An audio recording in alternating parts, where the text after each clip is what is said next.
Hello, hello, hello, and welcome to another episode of the BXR podcast. Today, we have a really exciting guest, Shadows, and he's going to tell us about pretty much everything Gears of War. Now, Jared and PopQ, unfortunately, unable to make it, partly due to us recording this one at 4 a.m. But like I said, Shadows is here to join us. How's it going, everybody? My name is Lee, or known as Shadows online. I'm a Gears of War content creator. I've been making Gears content on YouTube for 12 years, streaming it for 9 years, and I've been playing Gears of War all 18 years, and so, I can't wait to dive into, obviously, talk about all of that Gears of War EDay gas, and I appreciate you inviting me on today. Heck yeah, man. I'm just glad you were able to join. Now, honestly, I'm just really excited to talk to you because, I'm kind of a Gears casual. Now, I've played most of the campaigns, I've played most of the multiplayers, but I'm not, super hardcore into Gears or anything like that. So it's going to be, really exciting for me to talk to someone who's, super in touch with Gears and is, knee-deep in it. Yeah, I feel it. Yeah, I'm literally the polar opposite, man. I'm just pure, hardcore, bled and breed Gears of War, man. Ever since I started playing it as, an 11-year-old kid back in Gears 1 2006, it's been just my favorite game of all time, man. And then by Gears of War 3, I kind of just stopped playing other games, especially sort of leaving high school. And then I've just been literally just pure Gears of War for, the last decent, 10 plus years, So I absolutely love it, man. As you say, the wall bouncing players, that's probably me, man. I'm probably flying it, with the Nash Bakke off the cover and that. Yeah. No, that's hype. All right. So before we hop into the Gears stuff, I do have to ask you one. I'm gonna switch it up a little bit. I'm gonna ask you one question just because we ask all the guests that come on. It's kind of just a running meme at this point. But and I saw when I was scrolling through, you did make a couple videos on it, so I know you've at least played. But what do you think of the Halo franchise today? The state of Halo today? I think it's quiet, man. Obviously, Halo Infinite seemed to make the same. It's very interesting because Halo and Gears of War have followed a very similar path. We had Bungie with Halo, we had Epic Games with Gears of War, and then obviously both franchises got sold off to Microsoft and having new developers with 343 and Halo and the Coalition and Gears of War, and for both good and bad in different reasons. It feels like obviously both studios sort of struggled to take that mantle on for these iconic franchises that have obviously such crazy high expectations and really passionate fan bases.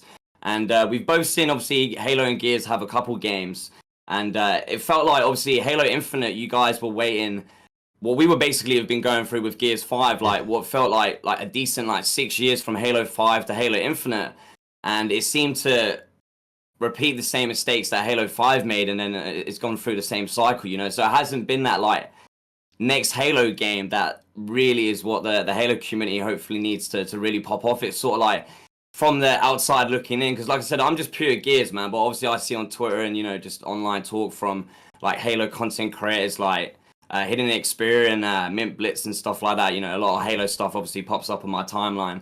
And yeah, it just seems like, unfortunately, that Halo Infinite just went through the same mistakes as Halo 5, maybe in slightly different ways. Maybe more successful, I'm not too sure, but obviously, it seems like Halo is in that same situation again, where it's you guys are going to maybe now wait.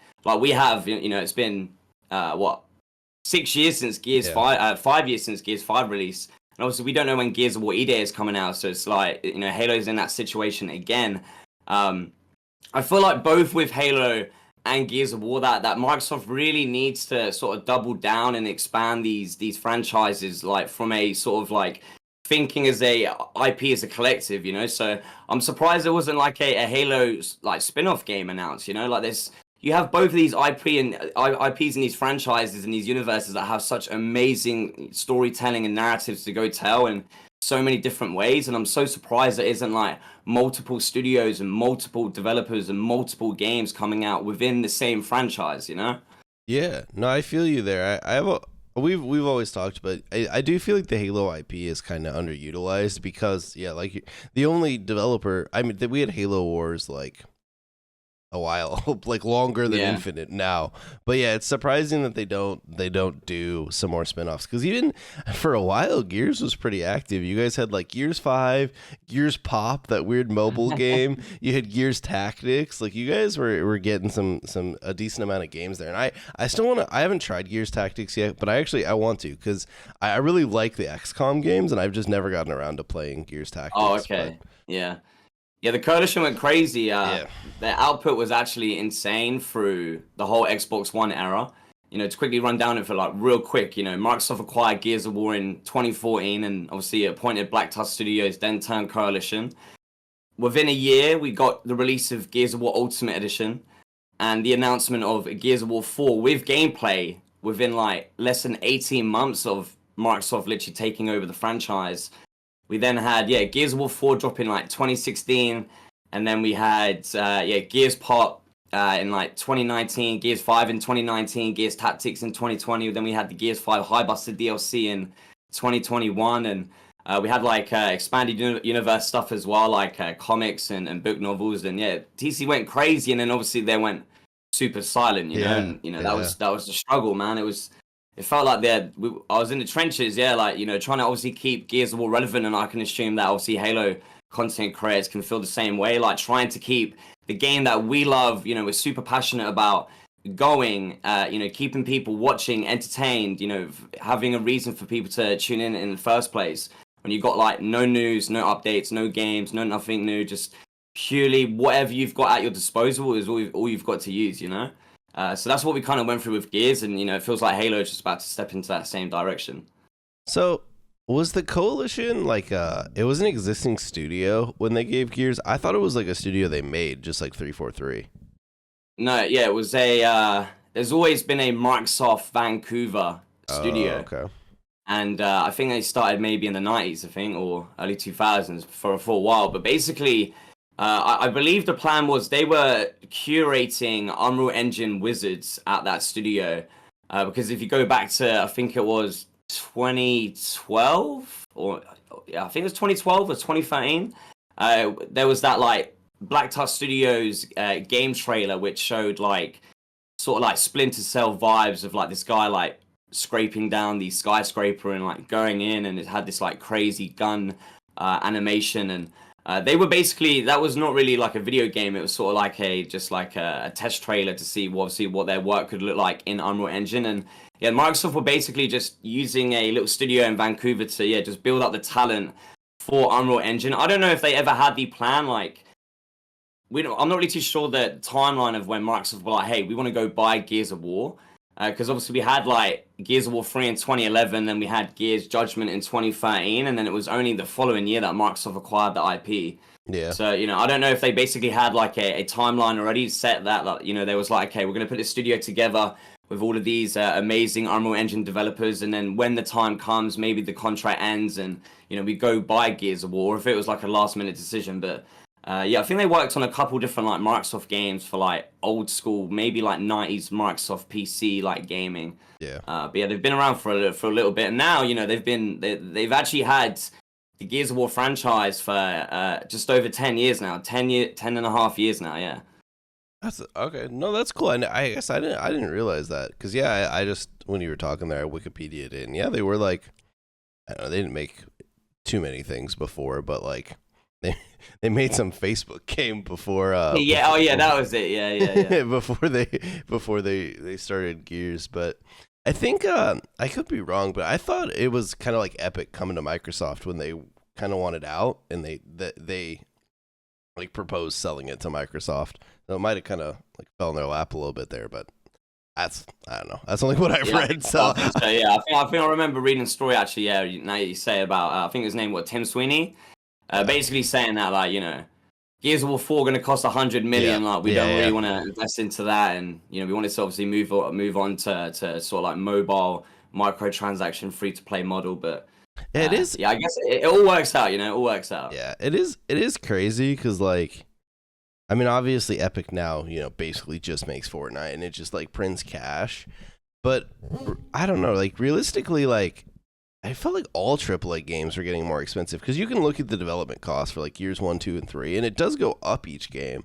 But like, I feel like the cost of any AAA game was going up during that time. So it was weird that like that was their reason. I mean, that might have just been like the public reason. But yeah, I've seen like that same interview where he basically just says like, Gears was getting too expensive, so we wanted out. But I guess I don't know. I mean, I don't blame like developers for wanting to work on something new, and it could have easily just been that, where they just like they're like, all right, we made 3 Gears games, we made the games we wanted to make, and we kind of, they were kind of done with it, and they wanted to move on, and maybe that was something like that, but I think it was like a whole new team as well. Like a lot of the key original developers, like obviously Cliff Blazinski, Rod Ferguson, Lee Perry, a few others as well. Like they all had moved on, I remember Cliff Blazinski actually said recently as well in an interview that obviously that core team that was there to obviously do Gears 1 to 3, like after they left, like Epic didn't really know what else to do with Gears of War. They didn't obviously have like the direction that they wanted to go in, and it's just a crazy fold of events. I'm just grateful that obviously it all happened, man, because I wouldn't be here right now on this podcast if Microsoft didn't acquire Gears of War, man. No, I would have never got into content creation, YouTube video streaming, none of it. So I would have probably been stuck on, I'll still be playing Gears of War 3 in a different life, man. Just, jumping on for the glory days, yeah. Yeah. Hey, it's still kind of active. I was playing like a couple weeks ago. I was playing some Gears 3. It's probably like of those original games, the easiest to still find games in. Because I felt like the original Gears 1, not UE, but like the original Gears 1, when I tried to hop on that, it was like basically you had to kind of like be lucky to find a lobby. And then Gears 2, there was like one game mode you could play. But Gears Guardian, 3, baby. Gears 3 that was a bit more active. You could play a few different things. But dude, when I was a kid, obviously, like when Gears 1 and 2 were like the thing, and I played those games, I remember being like decent at them, but I try and hop back into like Gears 3 now, and dude, it's like a different world. I feel like the people just they've been playing it this whole time, and they just see me as like fresh meat, dude. Yeah, that's me. I'm in there, man. Like I said, 18 years straight. Honestly, the longest break I've gone since November 2006 not playing Gears of War is 2 weeks, and that was in actually insane. 2013 when obviously we thought Judgment killed off the franchise, and I just finished college, so I went and enjoyed summer break. But literally, apart from that, I've never gone 3 weeks of not playing at least playing Gears of War once. Like I've been playing Gears of War the whole time, man. I just love it. And yeah, that's the thing about Gears, like, the hardcore community, the hardcore Gears fans, we love it so much that we will literally be there till the very end, even if there's only 5 players on the entire game, man, we'll still be there, swinging it. Yeah, no, that's crazy, dude. Judgment's a game. So I didn't really play that when it was like new. I think it came out when I was at college, and I just wasn't really playing games. But I played it more recently, and dude, that is a funky Gears of War game. Like the controls are completely different than every other game. It has like the default control scheme is like Call of Duty. Like it's weird. It was when I was playing, you can like jump off stuff. I was like, whoa, this is an interesting game. That is the most arcadey Gears of War experience ever, man. And it's a great example of how not to do Gears of War. And it was at the moment the reason why the game failed. Like honestly, that game died in 6 weeks. That's insane. 6 weeks. Yeah, the developers had to come out and do like a developer stream and say, hey, like we're cutting support. There's no more map packs. There's no more content. There's no more updates. Like we're done. Because just people didn't resonate with the game. It sort of stripped back all of the, like, even from just a core gameplay point of view, a lot of the formula of what makes Gears of War so good and so works so well together. A lot of the features, stuff like they removed Locust from multiplayer and made it human versus human. They took away and just completely removed the down but out, the DBNO like crawling system. So you couldn't, go down, you couldn't get revive, you couldn't do executions anymore. Obviously it was just blue cog versus red cog. The maps were not symmetrical, they were asymmetrical, so a lot of them didn't really flow well. As you say, you could literally jump off buildings, and there was one of the launch maps was, oh man, there's just so many problems with that game. It's all flooding back to me. Gears of War Judgment had 4 multiplayer maps at launch. 4 multiplayer maps, man. That's crazy. If it had Gondola, Rig, Library, and what was the other one? Streets. There you go. Yeah, there you go. We got them all. Yeah, Streets, Library, Gondola, and Rig. And Gondola, right, was the map where it has like you're in like a sort of town city like European sort of vibes where it's like scaled upwards and there's like 4 floors. There was a method where you could be on the very top floor, roll off the cliff, hit the ledge of the middle floor's house like building and land at the bottom of the map, not die to falling damage, you know, take a little bit of damage but not die in it. So you could literally go from the top of the map to the very bottom in like half a second just by rolling off the edge of the map, you know. It was the most arcadey, cartoony game. But yeah, just honestly, just like, you know, the example of what not to do. And, you know, if Gears of War Judgment didn't kill off Gears of War, nothing will, man. You know, Gears of War lives on. We back. Gears of War EDay, man. Come on. So if someone, you know, someone saw the Gears of War EDay trailer, they're like, oh, that looks sick, but they've never played Gears, so they're going to play all the Gears games getting ready for it. Do they play Judgment? No. That's funny. No, I haven't. Like, you know, I know you said that you haven't played the Gears of War Judgment campaign. Yeah, I haven't. Like, if you're into the story lore, like the Judgment campaign is great. Again, it does still have that like arcadey effect. Yeah. It's got like this like weird scoring like system with like it has like this thing called declassified missions where you can change the chapter to make it a little bit more difficult with additional things like, you know, they might like add like fog to the map or make it really dark, or there's like a time limit, or you get hammer dawn strikes, or it changes up the enemies or the weapons that the enemies have. But yeah, it's still like a little bit of a funky Gears of War game. But yeah, I would highly recommend it, man. I know you played a few of the other Gears campaigns, doing some like wacky playthroughs, like the no covering Gears 1 and stuff like that. Yeah, I did. Maybe that game would actually, with the declassified missions, could, you know, you could probably do like something really wacky with that as well, you know? Yeah, I did like no cover for the first two Gears games, but by the end of the second one, it was becoming like so gimmicky that I was kind of like, I think this has run its course. Like, these games were not built to not take cover. He was in the battlefield like this. Yeah. But it was take cover, baby, take cover. During the second one, because I did the first one like completely solo, and honestly, like, besides the last boss fight, which is already pretty hard on Insane, like it wasn't really that much more difficult. But the second game, there's that section where you like get on the boat and then you go fight the big ass fucking worm or whatever it is, and that section is actually like borderline impossible without taking cover, because there's the other gunboats that push you, and you're just like stuck on that broken raft. And so, you're talking about the Leviathan fish, right? Yeah. Yeah, I got you. Yeah, so I had to call in some reinforcements. Yo, Dom! Yeah. Dom! I had to call in someone to play Dom, because dude, Dom's AI is atrocious. Oh man, like, Gears 1 and 2 as well. Yeah, it's so bad. Gears 1, like I remember where the crew come in and he just walks into the crew and you're like, well, gotta reload this checkpoint. Yeah. No, I've been like, I just finished like the third one recently, and obviously, you know, Dom dies. But like it was just like a running joke that like I was just happy that he died, because I was so pissed off. Not at like the way the character's written, but just how shit the AI is in the first two games. Like I was sick of him, dude. Just get him. Hey, yo, Dom, you gotta go, man. You gotta go. I need bed or coal, man. Come on. Yeah, get him out of there. But no, that's All right. Well, so. You kind of said it, but you've been doing YouTube forever. So like when I looked, and granted, like maybe you could have deleted some videos, but were your first videos Judgment videos?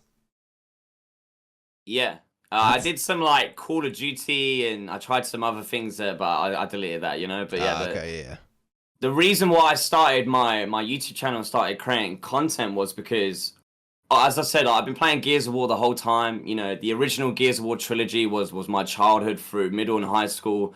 And I always watched YouTube from the very beginning. When I actually got introduced by my best friend Luke from school, who introduced Gears of War to me on the day it released. And we actually looked up in, I think, the first week, Gears of War on YouTube to learn glitches, you know, because we saw somebody start crab walking, or somebody getting that kung fu backflip out the map, and we wanted to do that. And I remember the glitch that there was like Tyro Station, where you pick up the turbo or sniper on each platform, like on the other side of each side of the train, and if you like roadie run with your analog stick like wiggling upwards along that cover, you could like glitch onto the wall itself, and then you could sort of like walk along the barrier and then hop off and get out the map. And I obviously never imagined at that moment that I would be like years later like 6 years later, creating Gears of War content myself. So I'd always been around Gears of War, obviously playing and watching on Yeah. YouTube. And the main reason why I got into it was because as obviously YouTube evolved and I kept up to like I used to watch like AAA and T Martin do Call of Duty, even though I didn't really was like a massive fan of Call of Duty. I used to only play it with like friends in high school because here in the UK it was everybody had an Xbox 360 and it was either Call of Duty or FIFA. Nobody really played Gears of War, not even Halo. Like, you know, you had like a couple people and I was like one of the only people that played Gears of War. So I couldn't convince my friends to leave COD. So I just had to go play Call of Duty with them. So I always kept up to date with like the YouTube scene in general for gaming and obviously watching Gears of War. And by 2012, when Gears of War Judgment got announced at the Xbox E3 show that year, none of the Gears of War content creators sort of were evolving with the times of content. They were sort of stuck in we're only doing montages, gaming montages, and gameplay commentaries, and that's really it. Nobody was really doing like news and information and speculation and discussion of like the next game, like,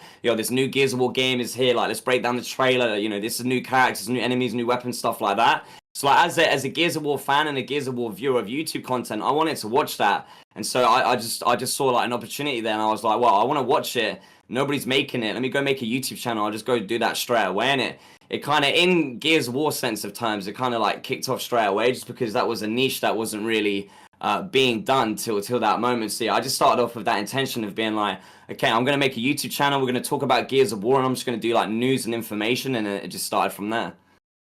Yeah, no, that's cool, man. Yeah, you've been on that grind for forever, and that, dude, it's crazy to me. Like you've stuck with it too. Like you've been just hitting gears. I mean, I've seen like scrolling through, like you've done like other like one-off videos here and there, but it's been primarily Gears for you for like many years. Yeah.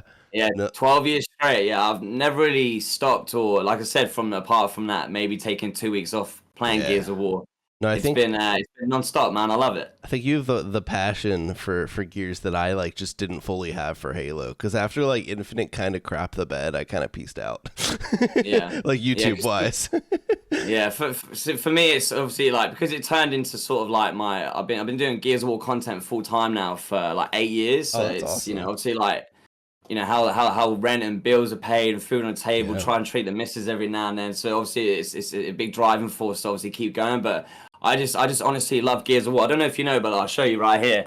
For the podcast, I do of course have a Gears of War tattoo. That's sweet. I got a Crimson Omen and Phoenix Omen like merged together. Yeah. And crazy story about that. Xbox actually sorted that out for me. Oh, really?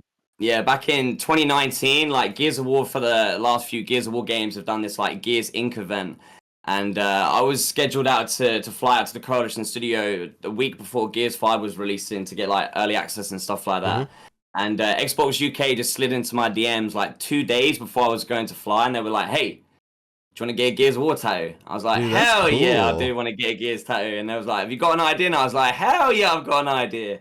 And yeah, ever since I saw the Phoenix Omen reveal, I just always had the idea of, I've always seen people with the Crimson Omen tattoos, and then someone got the Phoenix Omen tattoo to reveal that logo symbol. And then as soon as I saw that, I was like, what about if I got like half and half to obviously represent the old Gears of War that was like my childhood and, you know, what the original Gears games meant to me when I was younger, and then obviously what the new gen of Gears of War has meant to me, and, you know, how it's honestly changed my life. And Gears of War just means everything to me, man. I live, breathe, and literally bleed for Gears of War. You know, I've met friends for life that I would have never ever met.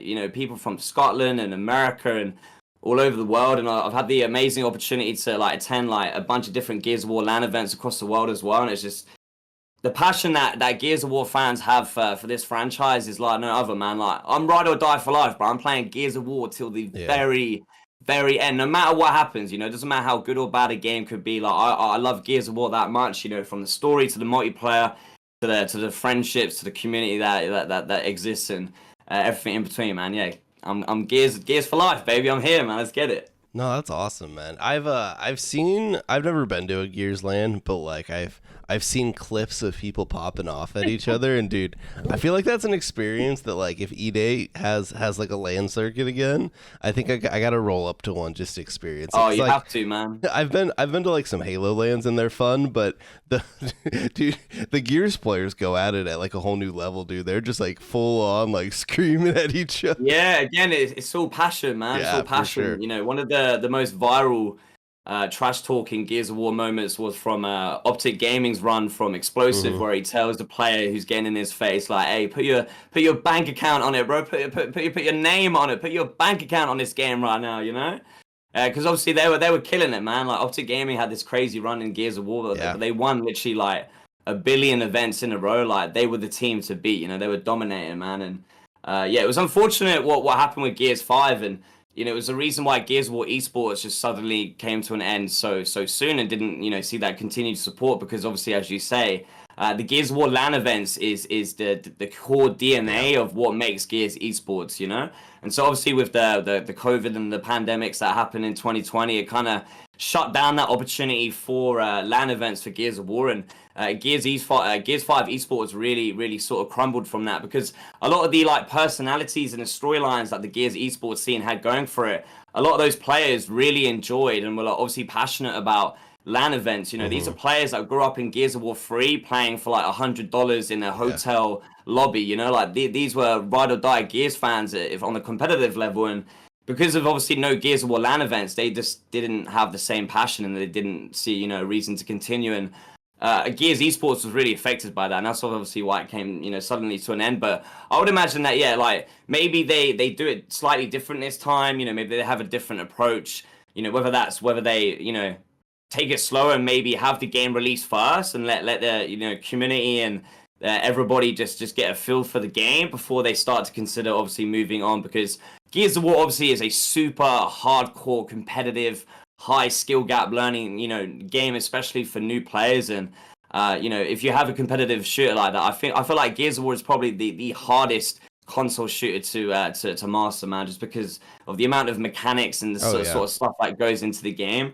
That you've got to have a Gears of War esports scene to go alongside that. So yeah, I think it will return, and yeah, you got to definitely get yourself to a Gears of War LAN event.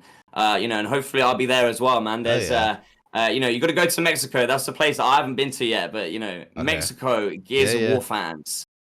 If you want to experience like culture mixed in with like pure like passion for a video game, Gears of War usually in Mexico City Yeah. is the event, man. So That could be a you fun one. never know. Hopefully, TC get that announcement out soon. But Yeah, no, I've never been to Mexico City, so I'm sure not. I think that alone would be cool, but I'm sure like yeah. the Gears event there would be pretty hyped too. But yeah, no, I bet they'll have a land circuit again, at least like a test circuit, and see how it goes, and maybe go from there. Because it's like, they'll have the new game, it'll have a lot of hype behind it. Like I can't see a world where they wouldn't have one, unless they do something really weird with the multiplayer where like it isn't competitive, but. I don't know enough about what they're planning to do, but I imagine they'll have like some form of a standard multiplayer. But I guess let's transition straight into that. So EDay, we don't really know that much about it. We saw like a reveal trailer that like, dude, that the reveal trailer was hype. But besides that, I mean, there's really no gameplay. There's no release date. So do you think? Do you? Well, I think a lot of people are speculating it'll probably be like 2026. Is that? Are you kind of on that same boat? Same boat? Yeah, I literally just made a Gears of War EDay video, all related to the release date conversation. There's a little bit, to obviously undo, and I'll say it here as well. Obviously, the Gears of War EDay game trailer announcement, not including a release date, automatically obviously rules out this year. No Yeah. 2024 Oh, for sure. release. Obviously, a lot of people would be expecting and hoping for a 2025 release, and that could still definitely be a possibility. However, just looking at obviously Xbox's showcase recently, and obviously all of the games that they've got coming even next year, and of course you have the mega super gigantic GTA 6 next year as Yeah. well.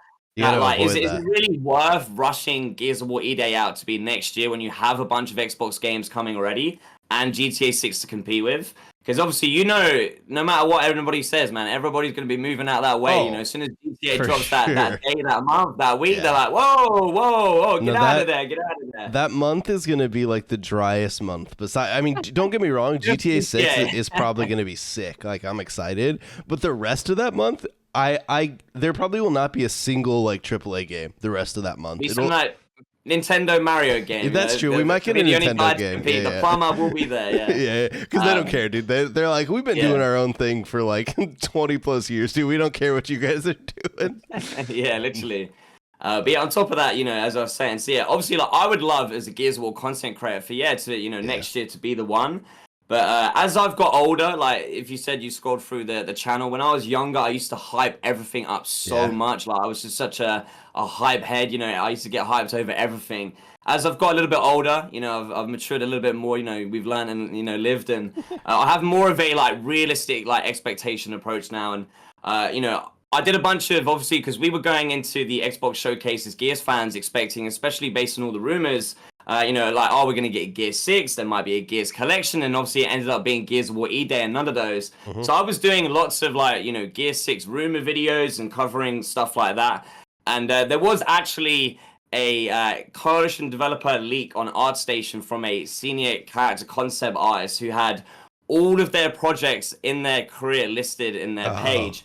And they had 2 unannounced video games. They worked on a bunch of like Marvel and Star Wars, you know, like film properties, and they transitioned into the video game industry. And they had 2 games that they had worked on. One was a 2025 unannounced Marvel game from Skydance, which is that the Captain America and Black Panther game? Is that the one?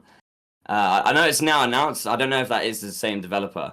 But they basically had that. They were working on that, which is, I believe, scheduled for next year. I think it's the 1943 game, right? That was, you know, revealed recently with the UE5. They had that, and then above that, as their most recent project, they had a unannounced Coalition game set for a 2026 release date. I covered that, and you know, I tweeted that information. And obviously, we don't know how long stuff like this is up on their, you know, unique profiles or whatever. But because I'm a Coalition partner, like I've worked with the Coalition for a long time, and I have a lot of Coalition developers and Xbox people following me. And within 40 minutes, I was like live streaming. I was going to show the stream, like, hey, let me go, you know, show the this guy's ArtStation, and it within 40 minutes of me tweeting it out, it disappeared. But obviously, I had my screenshot, I had my video all done. So you know, there's always been that unannounced Coalition game set for 2026, which. In my Gear 6 videos, we were obviously speculating like, oh, this is, you know, Gear 6, right? But now, what if obviously that is Gears of War EDay? And I do go into my video that obviously 2026, it gives the Coalition plenty of time to really make sure that, hey, you know, this is the next Gears of War game that has to be the absolute certified banger. It has, you know, all the potential being set on Emergence Day. Like, this has to be the Gears of War game. You know, it's always interesting to see how, obviously, Gears fans react to Gears and, like, outsiders and, like, Xbox gamers react to Gears, because it's definitely different. Both Gears of War 4 and Gears 5 had, like, really lackluster launches that had several issues with matchmaking and content and systems in the game and horde mode and everything in between. That obviously having the Coalition take their time to release Gears of War EDay in 2026 would hopefully avoid that, especially given how long we've obviously waited already. Just make sure that they have enough time to cook, and this is the game that is going to send Gears of War to a whole new era, because obviously as well, I do mention that 2026 is the 20-year anniversary of Gears of War. Oh, okay. And if you go back to the marketing of Gears of War 1 that released in 2006, all of their trailers were marked with Gears of War, Emergence Day, November 2006. You know, Emergence Day was the slogan of Gears 1 to refer to the beginning. Like, this is the beginning, the launch of Gears of War. So obviously, what better way to bring it back 20 years later full circle to what was the original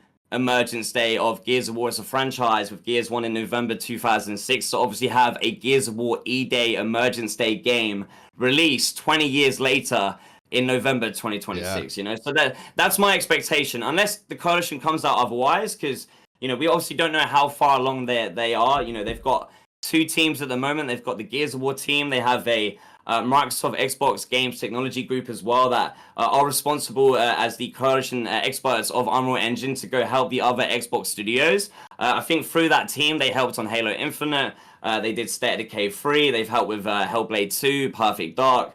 You know, they have this dedicated team that are, you know, separate from the Gears stuff, while the Gears of War team is obviously focused on Gears of War EDay. But yeah, that's my expectation, man. You know, we obviously got Gamescom coming up. I don't think we get like a game. We used to get a Gamescom like showcase like we just had with what used to be like E3, right? I don't think we get that anymore, which is a shame. No, So obviously there could be some news there, and then obviously after that we do have, you know, probably nothing at the Game Awards. But then now that Gears of War EDay has been announced, then obviously there's the Xbox Developer Direct next January, where maybe now that the game is announced, like TC could pop up there, right, and you know do something. But yeah.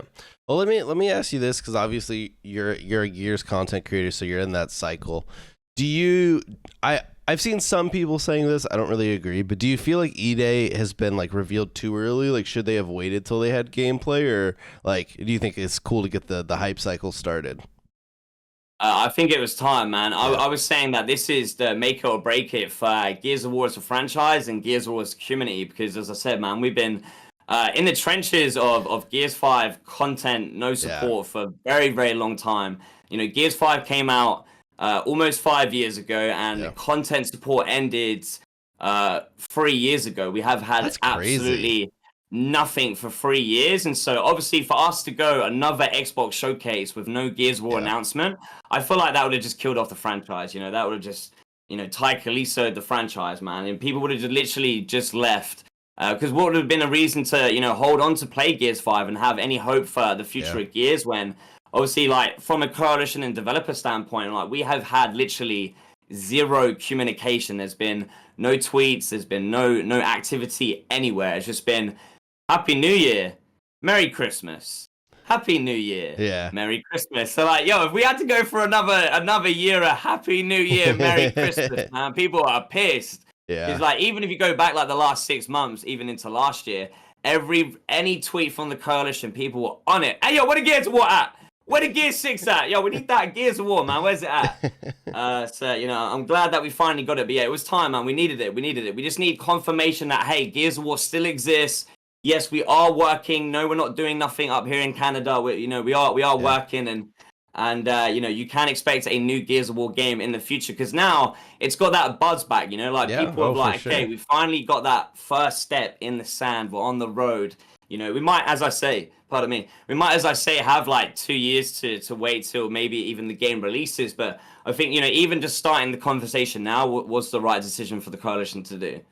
Yeah, no, I feel like it definitely brought some hype back to the franchise that hasn't been there in a while. Because like, just like general discourse, like people are talking Gears again, like from the outside. Like obviously, like you said, the Gears community is extremely passionate. Like you guys have still been playing and talking about Gears the whole time, but I feel like more like the mainstream has been talking about it a bit. And I mean, similar kind of to Halo, like those franchises just haven't been in, like they just don't get as much like mainstream coverage these days, you know, partly of their own doing. But yeah, Gears has been like making the rounds. I feel like honestly it was like probably one of the biggest reveals from the showcase, like that, and you know, Doom was pretty hype for me too. But like, no, I'm super pumped for EDay. Like whenever it comes out, like I'm excited, especially the campaign. I'm really excited to play that.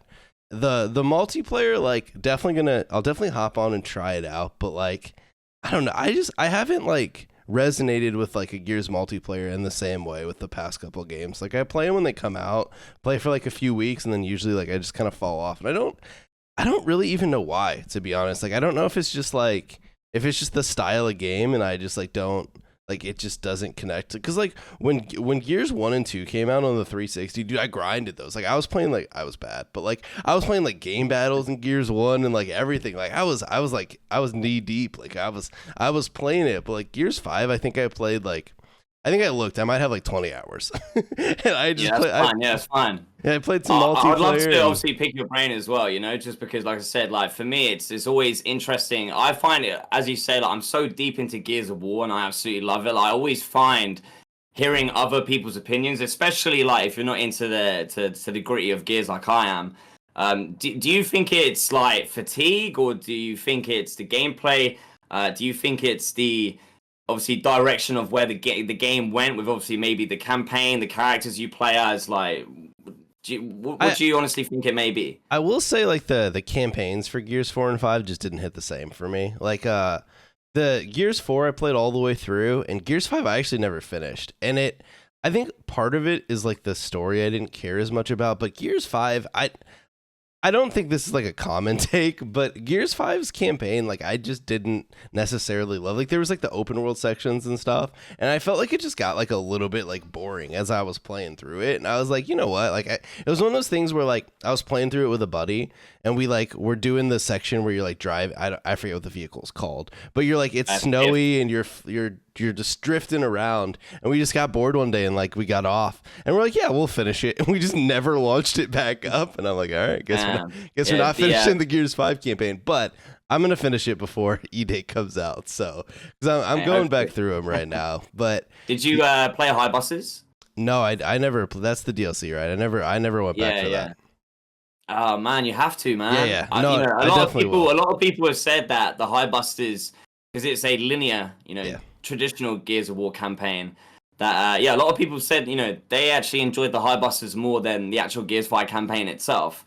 But yeah, I totally get what you're saying. The vehicle is called the Skiff, and the open world just felt like a. I've played the campaign like 20 times, like obviously going through for all the lore and stuff like that, and multiple videos and stuff, and the every time you get to the Skiff section, you're like, oh, can't just like fast travel, like it just felt like a chore, man. Like it just felt like it was like weirdly. I don't want to say it was like thrown in, but it was like I didn't see why it was there, because you were kind of just like driving around, and you would just drive to the next section, and it's like, can I just skip this part? Like, can I just be at the next section? It would have been way better if we obviously had like, it didn't really feel like you was on Gears of War's planet Sarah, and there was enemies around her. It was just quiet and empty, and there was nothing about. You're just drifting around. There was the moment in the beginning of Act 2 where you walk through Riftworm Village, the outsider place, and you have all of these NPCs, and that's what the open world biome should have felt like. Like it should have felt like that moment right there where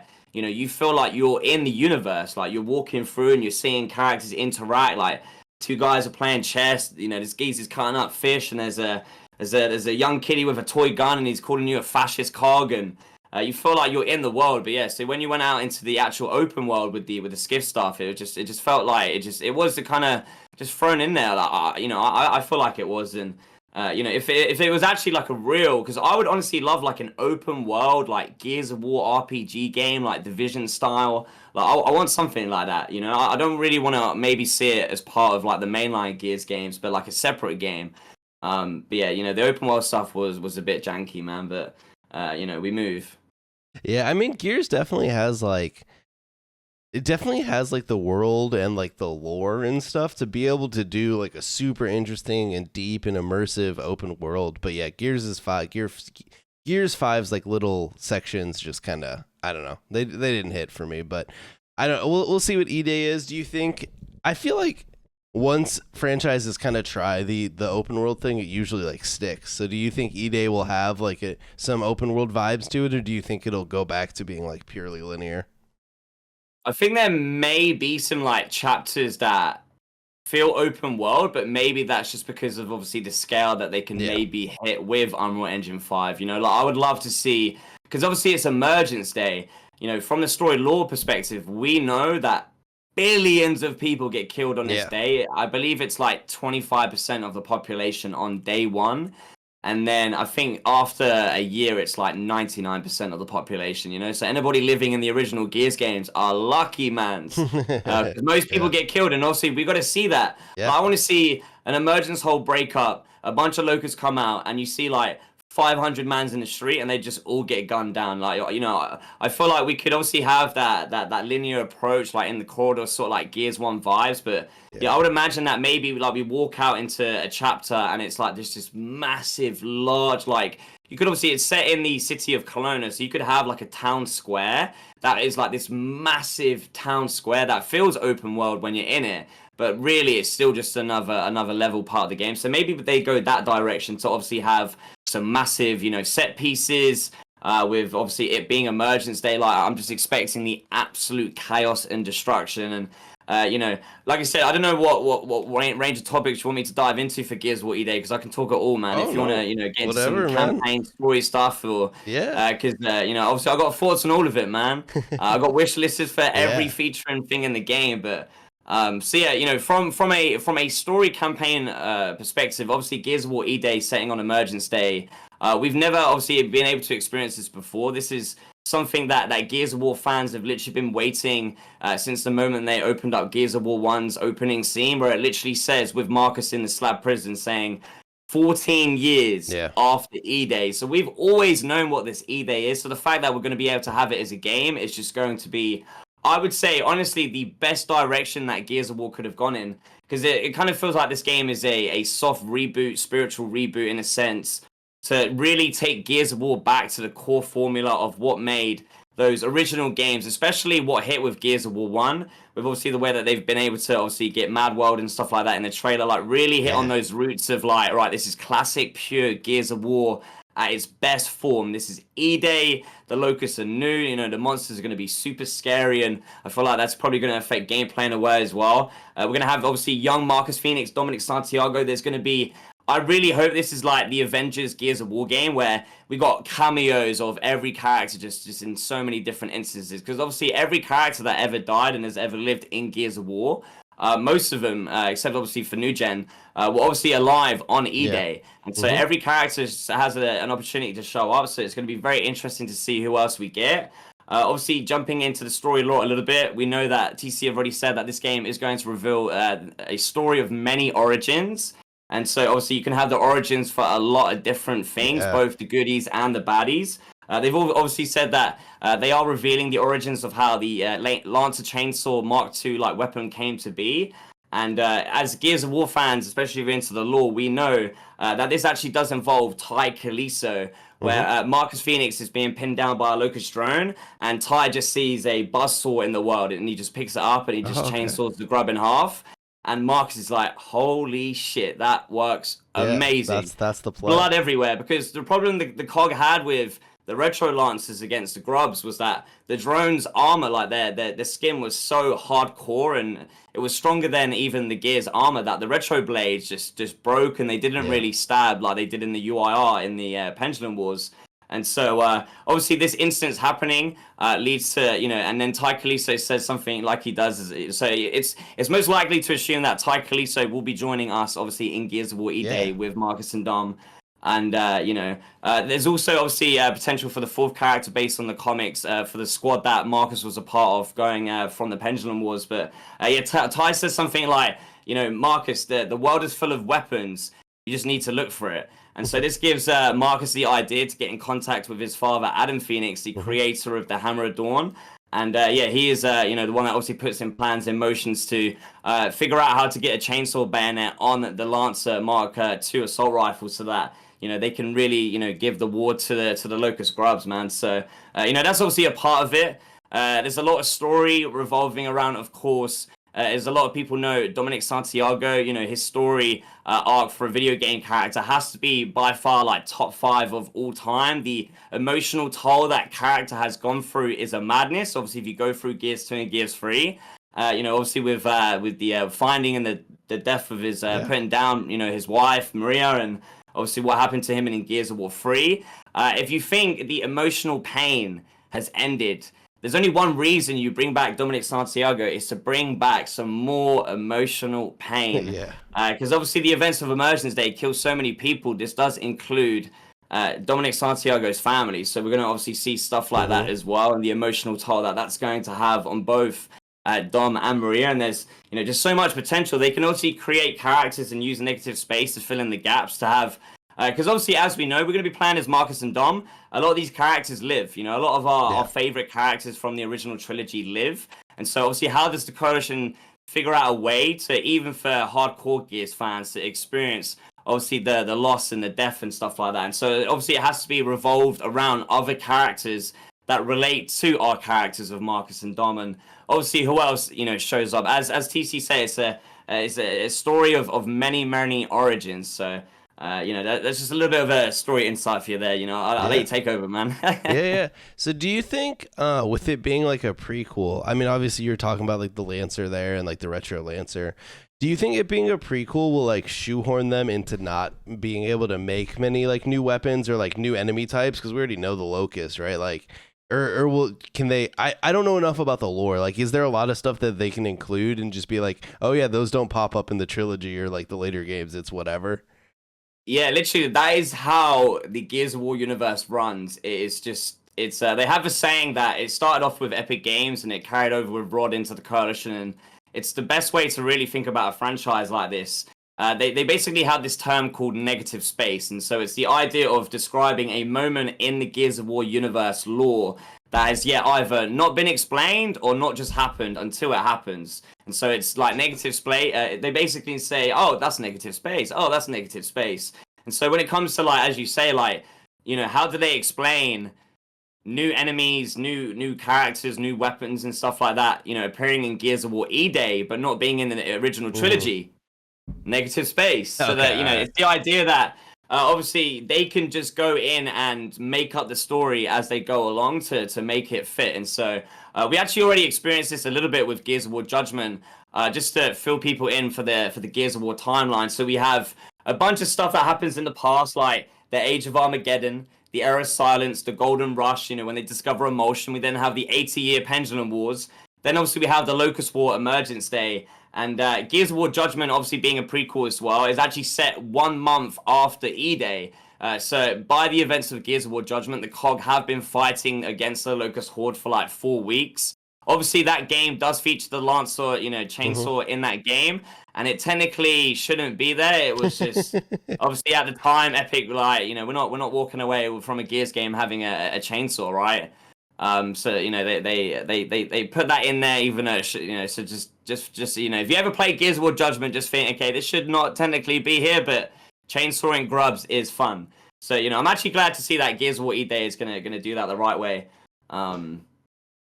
I've kind of lost my train of thought, bro. I'm sorry, I'm still listening. Yeah, my hey, light.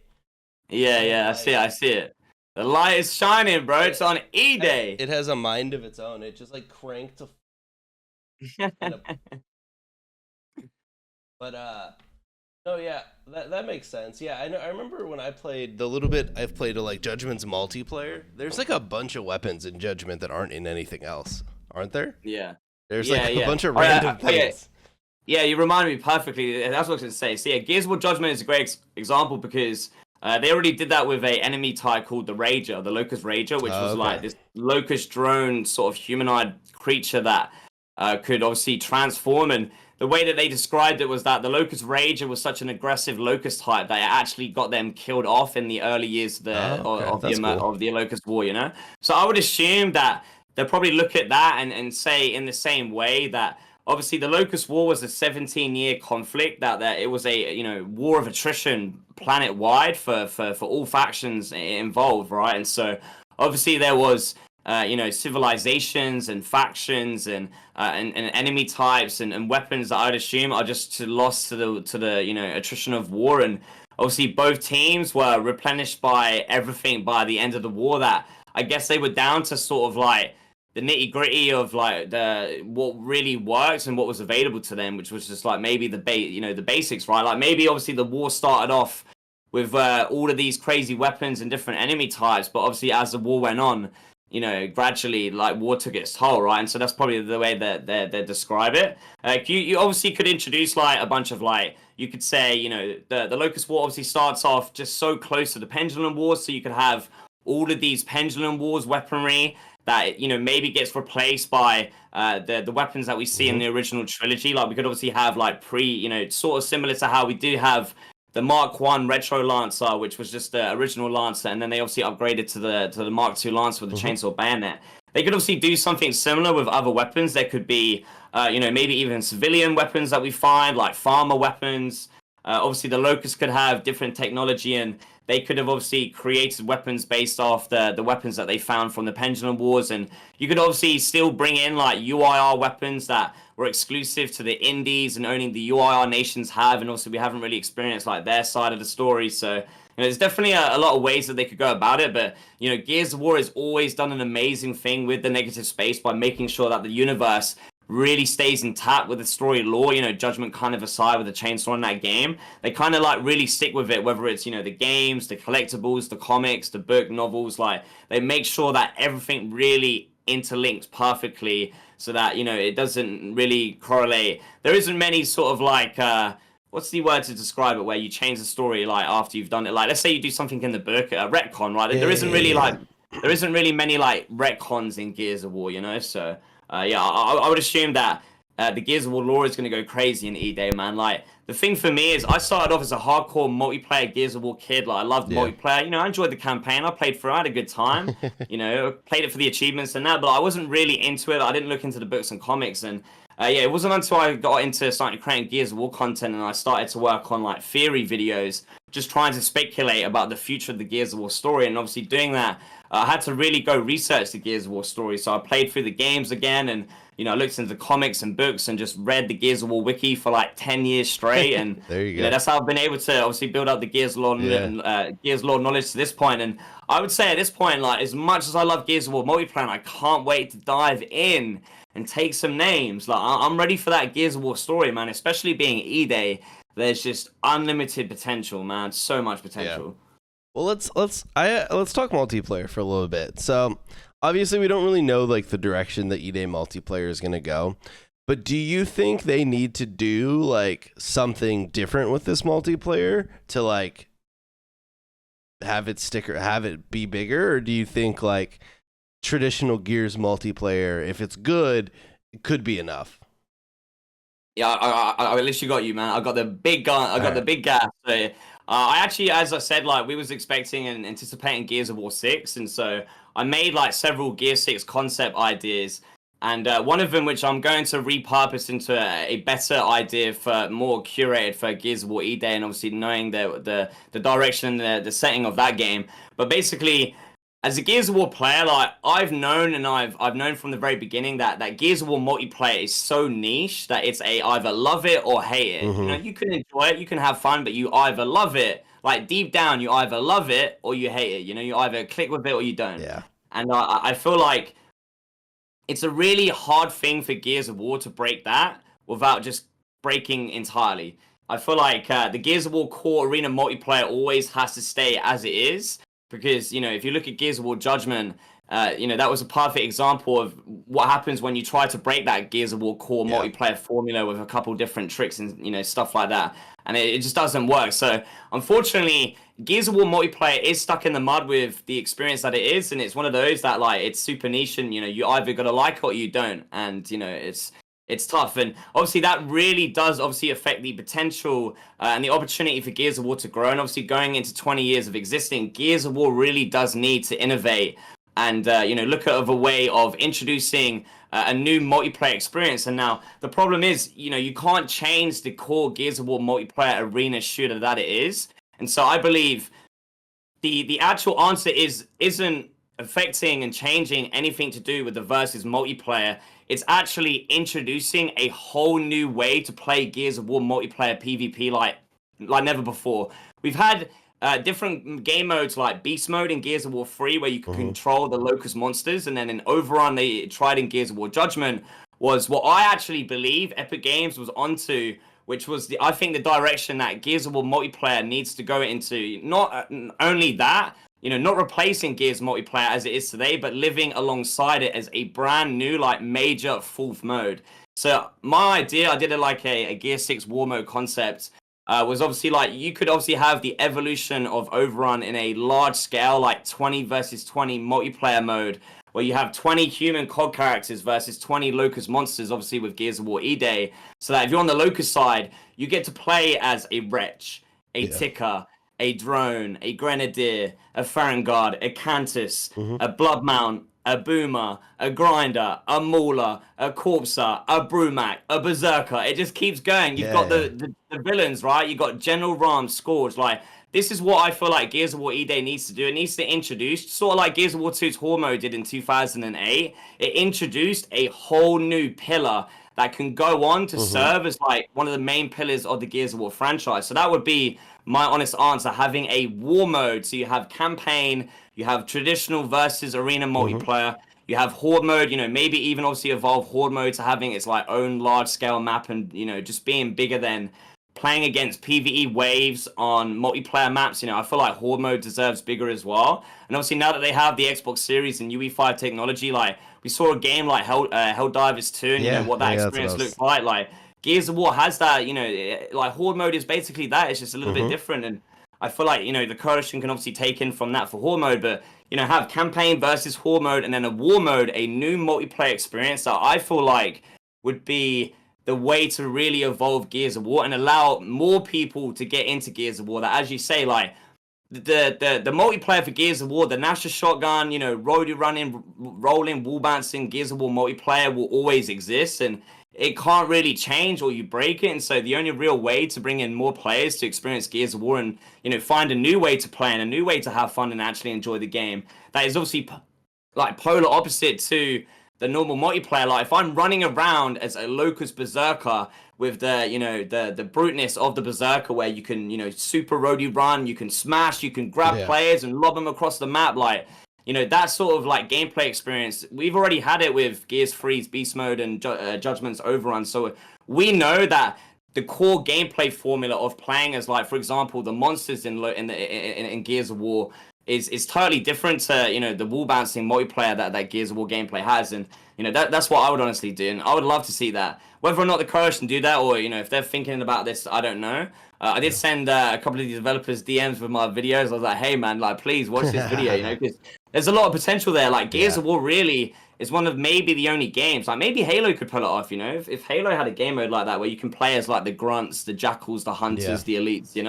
I feel like maybe both of these franchises, but especially Gears of War, you have so much character and so much uniqueness to even the smallest enemies that you can really create and actually curate a new Gears of War experience that is literally just sitting there. Like the technology exists. What's crazy is back in Gears 5, there was developers or a developer that was literally designing and made playable all of these swarm monsters in Gears 5, but it was only limited to the Jackbot hijacking ultimate ability in Horde mode and campaign if you played as Jackbot. So like when you played as the Jackbot, you could like hijack and Mm-hmm. control the swarm creatures. Like a developer sat there and made all Yeah. of the animations, the models, the UI, the attacks, everything. Like you can literally pounce around as a pouncer and shoot the coils out your tail. It was just crazy to me that they made all of that technology even in Gears 5 and they never implemented it into like a PvP like multiplayer setting.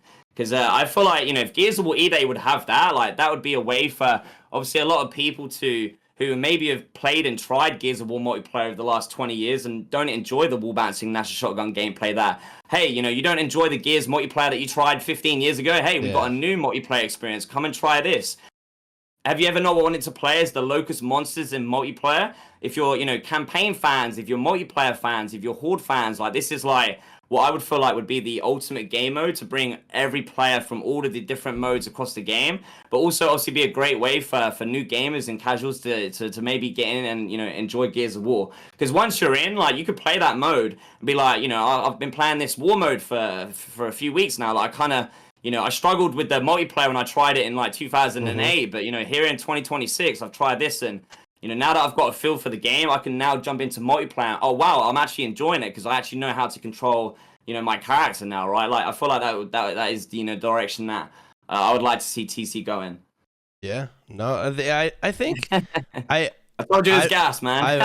I've never put that much thought into it and come up with the whole idea, but I definitely think that Gears needs to do something, because it's just like if they just roll it out with campaign, horde, and standard multiplayer, I mean, I think it's gonna get a lot of attention because like Gears still does campaign very well, so it'll hit the hype, but I feel like it'll dwindle off again pretty quickly if they don't find a way to keep people engaged with like some form of multiplayer, whether it's, like you said, whether it's a brand new mode or even like an evolved horde mode. Like there is a lot they could take. I mean, obviously Helldivers is popular, but like I feel like there's a lot you could do there, especially with it being EDay. Like if you had an overarching map, I mean, you kind of just take from Helldivers and maybe you have like you're doing all these different objectives and like people work together to like try and fight off the horde, obvious or fight off the Locust and obviously kind of lose, but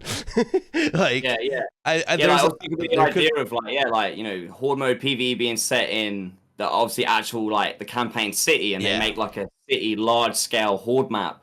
That you have objectives, like are you gonna go over here and rescue these survivors, or there's an ammo drop over here that you're gonna go secure, and we've got emergence holes popping up over here. Like there's so much potential there. And I'd love to just see like Gears of War EDay really needs to be not only its return to like classic Gears of War, but it needs to be that like innovative like next level push on all fronts. We're not just talking about UE5 and graphics fidelity. Like I want to see the campaign. I want to see versus multiplayer, as you say. I want to see horde mode. I want to see maybe a new multiplayer mode experience. I want to see the innovation in this game, and it really has to be there. Yeah. For sure. All right. Well, you kind of mentioned it a little bit. And so like I'm on the outside. I just see people like fighting on Twitter. But like how do you feel like, because I see some people like whenever like a clip of a high level Gears player like makes like goes outside of the Gears community and there's some dude like wall bouncing around, there's always like a ton of people in the comments like, oh, this is why I don't play Gears. What's your opinion on wall bouncing in Gears? It's just part of the game, man. It's just it started off by obviously it being a fault by design, where obviously Epic Games in Gears of War 1 had absolutely no intention. Like there was no playtest at Epic Games, at Microsoft, at Xbox, where people were wall bouncing. Like that was a community creation. Like that was where someone realized that you could basically break the mechanics of taking cover and just take cover on repeat, so take cover to take cover to take cover to take cover.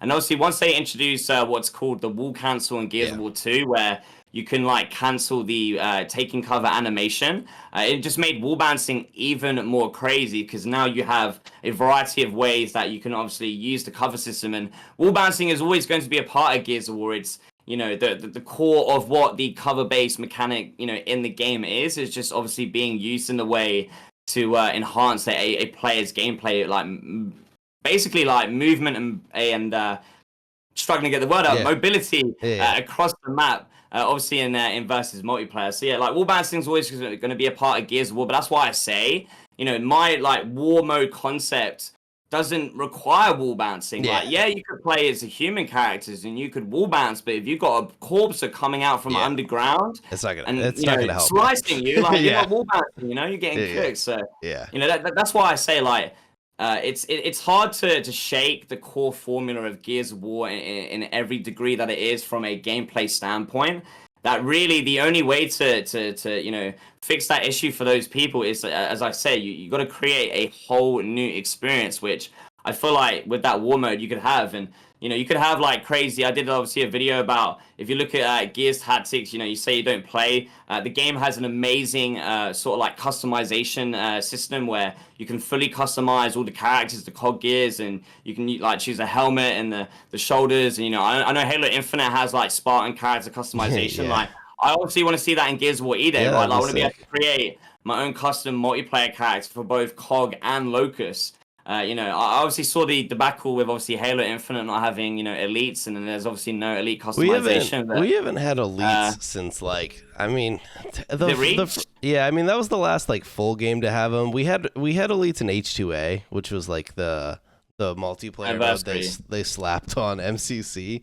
But even that was 2014, so even then that's been 10 years. But so in Gears of War obviously we have cog and Locust, but I want to see that sort of like character customization. And you could obviously implement that into the war mode. You could have like, hey, this is what my boomer looks like. Like he's got this crazy helmet, and he's got like no, armor piece on his belly. He's got a fat ass boomer belly out, and he's got like some crazy horns on his legs, and you can obviously take that customization to another level there, because obviously it's all about, I feel like with Gears of War, it's taking advantage of what the universe and the franchise and the IP has, and you obviously got to think about from Xbox and Microsoft's perspective, like what is a way that we can obviously increase player time and longevity, and obviously stuff like that, systems and features like that. Like imagine you've got this war mode, but we have like a seasonal battle pass system where you can go and unlock like the customization for like for each of the locusts and the cog, and we introduce new characters like over time with updates and stuff like that. There's so much to do, man. Yeah. No, it's funny you talk about like customization, because that's been like a huge debate in Halo Infinite, because kind of the way they've done it, and the shop, and you have to basically buy everything. But it's funny when I play Gears 5, I pretty much only, when I'm on the COG side, I pretty much only play as the Halo characters. So yeah, I took all the other ones I've unlocked. What about the Locust side? What about the Locust side? I think. Isn't there like a Terminator dude on the Locust side that came? Yeah, I think I just have that one set. I've never changed it. I think it's like the skins I got with the game when it came out, as some like it was like some deluxe edition or something. I've just never changed them. The Gears players right now saying, this is that Game Pass player, bro. That's one of those Game Pass mans. Yeah. I feel I don't want to see crossovers in the next Gears of War like that. The Halo stuff is like, I think like video game crossovers, but yeah, the Terminator, no, the WWE, there's too much stuff. Yeah, like why do they do that, man? Like that's just no. Let's just get back to Gears of War. We got so many amazing characters in Gears of War's universe from like the books and comics. You've got Dom's brother Carlos Santiago. You got Anya's mother Helena Stroud, and there's actual potential for both of those characters to actually maybe. Show up in Gears of War EDay as well, with potentially, I think what they might actually do is a Pendulum Wars prologue, and we get to play the Battle of Aspo Field as Marcus and Carlos. That'd be cool. Just because, the Coalition talked about how this is an origin story, and, this is the origin of the brotherhood between Marcus and Dom, and the Carlos, Dom's brother, is Marcus's best friend, and that's the character that, the loss of that character in the Pendulum Wars is the whole driving force for this game. And so obviously what better way to have a player enjoy and get to familiarize themselves with that experience by actually playing it itself, like seeing those events unfold in what is the Battle of Aspo Field. Because interestingly enough, I spoke about a little bit earlier with Negative Space. Gears of War 4 did the same thing. They did like a little prologue in that campaign. You had the Battle of Aspo Point, which is the same battle, but it's obviously with the commando team of Dom and Hoffman that are tasked with going into the UIR laboratory to go steal the Hammer of Dawn technology to go build the weapon and end the war.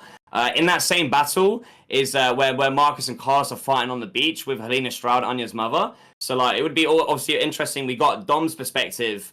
And then if we can go obviously into EDay and get Marcus's perspective, and then we can obviously start that campaign off with knowing both sides of the story. Because obviously Dom had to return from, as he did, running from the beach to get back to the COG sea vessels, and obviously learn the news that the fate of Carlos. So that could also be another like story potential that we could maybe get. Yeah, no, that'd be pretty sick. No, you were saying like you kind of hope they don't do too many crossovers. I'm kind of there with you. Like, oh yeah. I feel like I'm there with you on like every game these days. Like obviously, like Fortnite doesn't. Like Fortnite is just the crossover game, and it's like a Megaverse game. Yeah, and like COD is doing a ton of them now. But I feel like so many of these other games, it's like even Call of Duty, like these games have their own identities. I kind of wish they would like stick to them a bit more, because it's not like you can't come up with like cool gear skins and crap to sell. Like there's plenty of cool things that you could sell. You don't need to sell me like some WWE wrestler or like even the Halo characters. Like I play as them in Gears 5 because they're there, but like the game would be perfectly fine without them. Like they don't add anything to the game, right? So it's like it would be cool if it was like a lot more. It was just focused on Gears, like just kept it to Gears, and like kind of they did their own thing. I think it would be pretty cool. But yeah, because there was the New Day wrestler pack. No disrespect to them, man, but when that trailer came out for those characters, they were literally twerking and pumping their ass in pink armor, and it was just like, I was like, this is not Gears of War, man. Like, man was literally like throwing it down like this, and I was like, nah. I didn't even do a reaction video. I was like, I can't do this, man. Like, I can't do it. I can't do it, bro. I can't do it. Take me back. And yeah, we made it. We're going back. Come on, take me back to Emergence Day, man. Do you think, and like, I mean, honestly, I kind of doubt it, but do you think that Gears should go back to like the more like grounded, like kind of gritty art style that it had in like some of the original games, or do you like the more vibrant, colorful style that it's gone with in like Gears 5? I think what they've done with Gears of War EDay is perfect. You know, it has that Gears 1 vibe. I feel like it kind of got lost in its ways, you know, even before the coalition with Gears of War 3. Like, Gears of War 3 is quite bright and vibrant. And, you know, it still obviously has that little bit of grittiness from the original trilogy, but I think the art direction and the style that they've gone with Gears of War EDay is perfect and should be the setting and just the trendsetter that they should follow for all of their games. Even going back to Gears of War 6, like I said, like I was expecting Gears 6 at the showcase, and so, you know, I put a lot of time and effort into obviously playing through the games and like knowing all the lore from the newest books and comics, and I made a bunch of like Gears 6 story theory videos, which I still really do believe are very, very possible with, you know, the story narrative that we will eventually get, because it does sound like from the interviews that they've done that they obviously haven't cancelled Gears 6. Like, we obviously don't know the behind the scenes. You know, it could have been something like they started Gears 6 and they're like, hold on, let's just put this on ice for now. Let's pivot and let's go make Gears of War EDay. Like, we want to go tell that story. So I think, you know, even with Gears 6, like, I can get into my story narrative theory if you want it, but obviously it's the idea concept that war will return in Gears 6 as well. Like, Gears 4 and 5 was sort of like the invasion of the Swarm, are sort of like the introduction games. Yeah. And then I was thinking that obviously Gears 6 with the new Swarm Queen now being a thing would obviously be the actual like real start, right? And then obviously, you know, they could have gone with similar settings that they obviously went with EDay, like, you know, the slogan of war has returned, and then they obviously go back to the name Gears of War 6 to, you know, signify that war has returned. Basically the theory for the narrative there was in Gears 5's campaign, Marcus Phoenix has his speech in the laboratory of bed, and he says, now that the Swarm have a new leading queen, that must mean that they have a special hive somewhere, a nexus, a place where they're most vulnerable. And Marcus theorized that Kate's nightmares, and obviously her connection to the Locust, the Swarm, and the hive mind, in her nightmares actually contained hidden teasers for what this main Swarm hive is. Now, if you go back to the opening prologue of the game, which is actually Kate Diaz having a nightmare to start off the game when she's in the helicopter, if you pay attention to the credits and the opening credits, it basically shows red blood cells being crystallized by the emotion countermeasure set off at the end of Gears 3. And as you follow through the trailer, it's showing what looks to be a massive living organism creature with like a brain that's all crystallized and a heart that's all crystallized. And so my main theory was that the ending of Gears of War 3, the emotion countermeasure machine being activated solved, you know, a few problems, but it didn't solve everything. It created new problems, which is sort of like a running cliche in Gears of War. If you go back to Gears of War 1, you have, the ending of Gears 1, we have set off the light mass bomb in the emotion lake. All right, it's over, right? The Locusts are dead. No. Gears of War 2, the Locusts are back, and the ending of Gears 1, awoken the Destroyer Riftworm. Okay, the ending of Gears of War 2, we sink the Hollows, we sink Nexus, you know, we sink Jacinto, humanity survived, but the Locusts are defeated, right? No, they're back. They survived in multiple ways. There's Savage Locusts, and obviously, again, the ending events of Gears 2 caused the events of the story in Gears 3, flooding the Hollows and flooding the emotion into the lakes and the seas of the world. Just literally rapidly processed the emotion and Lambent evolving rate by 1 billion. And that was obviously the reason why the Gears of War 3 story happened. Now, we know obviously going into the sequel Gears of War games, the emotion countermeasure machine crystallized the Locust, which then evolved them into the Scions. But where did these other swarm creatures come from now? You know, I believe that the main swarm hive is possibly as teased and foreshadowed in the Gears 5 opening credits as the creator Riftworm, the opposite of the Gears 2 Riftworm. So another Riftworm that I think, just like the Locust, as it showed in the Gears 5 opening, that just like the Locust being crystallized and evolving into the Swarm Scions, I believe that the ending of Gears 3 crystallized the dormant Creator Riftworm, whereas, you know, the Gears 2 Riftworm was called the Destroyer, which was actually named in the Rise of Rome comics. Because of it, what it does, its, you know, role and job out of the trinity of the three worms was to destroy stuff.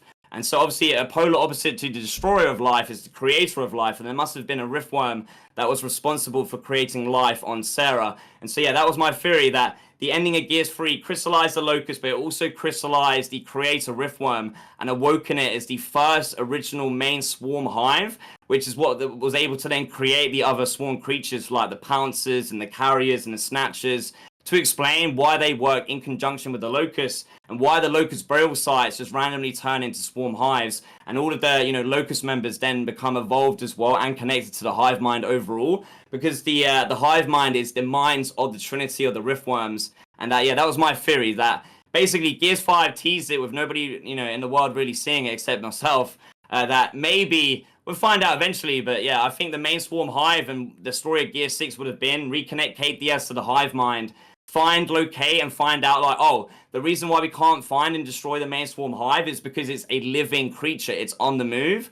And so it'd be another game of obviously taking out another riftworm. But, you know, this one is able to create life, so it would obviously be totally different, right? And obviously introduce even more creatures and stuff like that. And I thought maybe that was the, like, main narrative that they could obviously gone with. You could then obviously tie it in with, like, JD maybe being the main playable character again, and, you know, making the game a proper, like, resolution for the father and son relationship between him and Marcus. And, you know, there's definitely a lot of potential there with, like, the Gears of War sequel storyline and where they can go with that narrative. And that was my main theory, just, you know, my interpretation of what I saw in the game. And obviously, as soon as Marcus says that, like, again, with negative space and the way that Gears of War universe story lore works, is that they plant these seeds very meticulously. Like, the Gears of War 2, you know, game was released in 2008 and opened up the can of worms that is the Locust Origins. We had to wait 11 years for that Locust Origins to be officially explained. Yeah. So, like, there's always these, like, little storyline plots and, like, things that they're planting through the Gears games.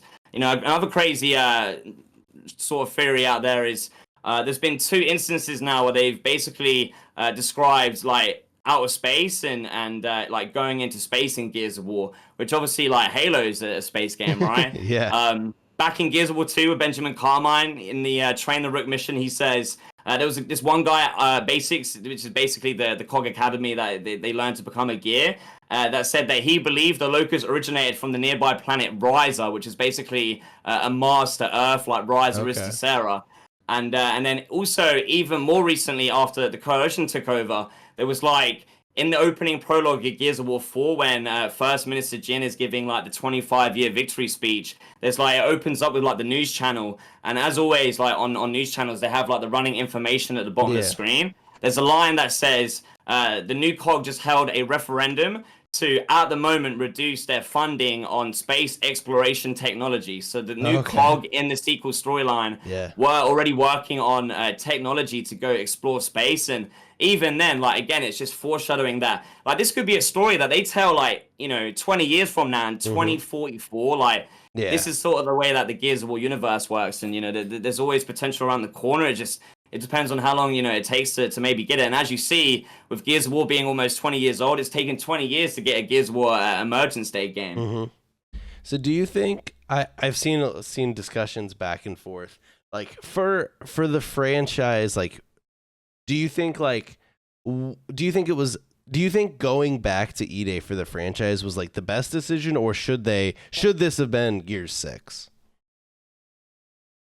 I think this was probably the best decision that they could have done, just based on the reception of obviously Gears 4 and 5 from the Gears community and gamers in general.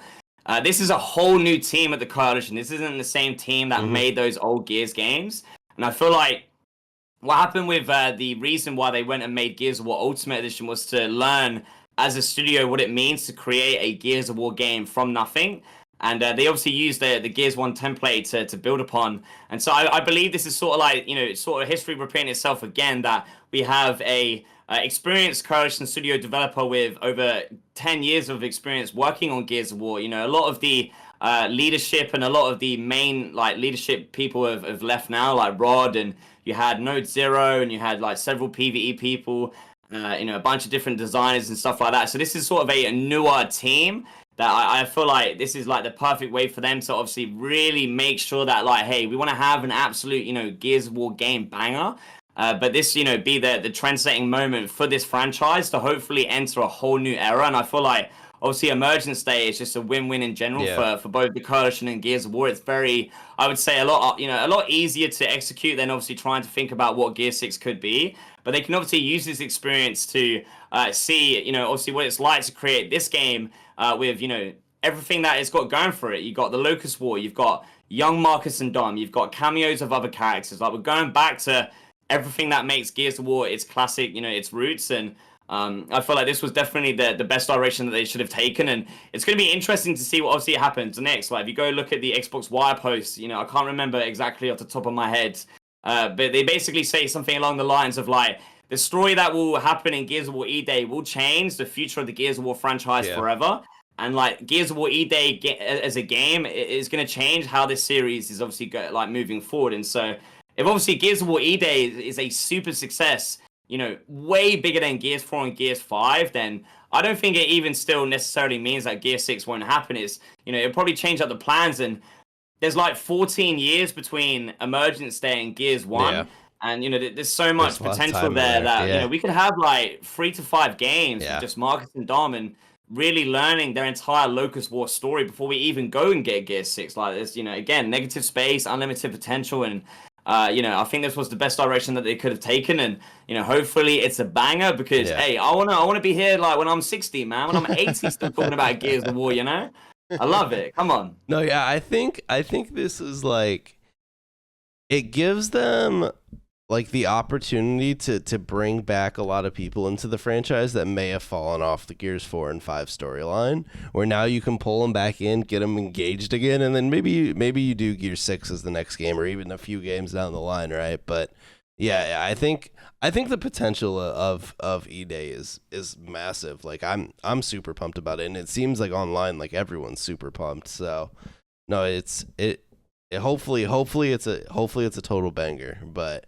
I think, I don't know, it's just going to be cool. Like, it's just going to be fun to play Gears again. Like, hop back into a new Gears campaign, like, new game. Like, it's going to be exciting because Gears just has, like, cool campaigns. Like, they're just fun to play. Like, you toss it on Insane, you play with a buddy, and, like, you're just ready to go, Yeah, I would say as well, like, I hope this is what happens as well, especially with the success and the sort of positive reaction to the Gears 5 high bosses, which is, again, I have to recommend you go play it, man. I will for sure. Yeah, YouTube video out of it or whatever, but, you definitely still go experience it. The characters are amazing, the story is amazing in that DLC, and it shows the potential of where, like, I would love to see the Coalition do something like a Tales of Gears of War where, they go tell these smaller stories set all over the timeline with different characters, different squads. It could be COG, it could be Locust, and, we could get a Locust DLC, and I would actually love to see Gears of War Emergence Day be like a sort of,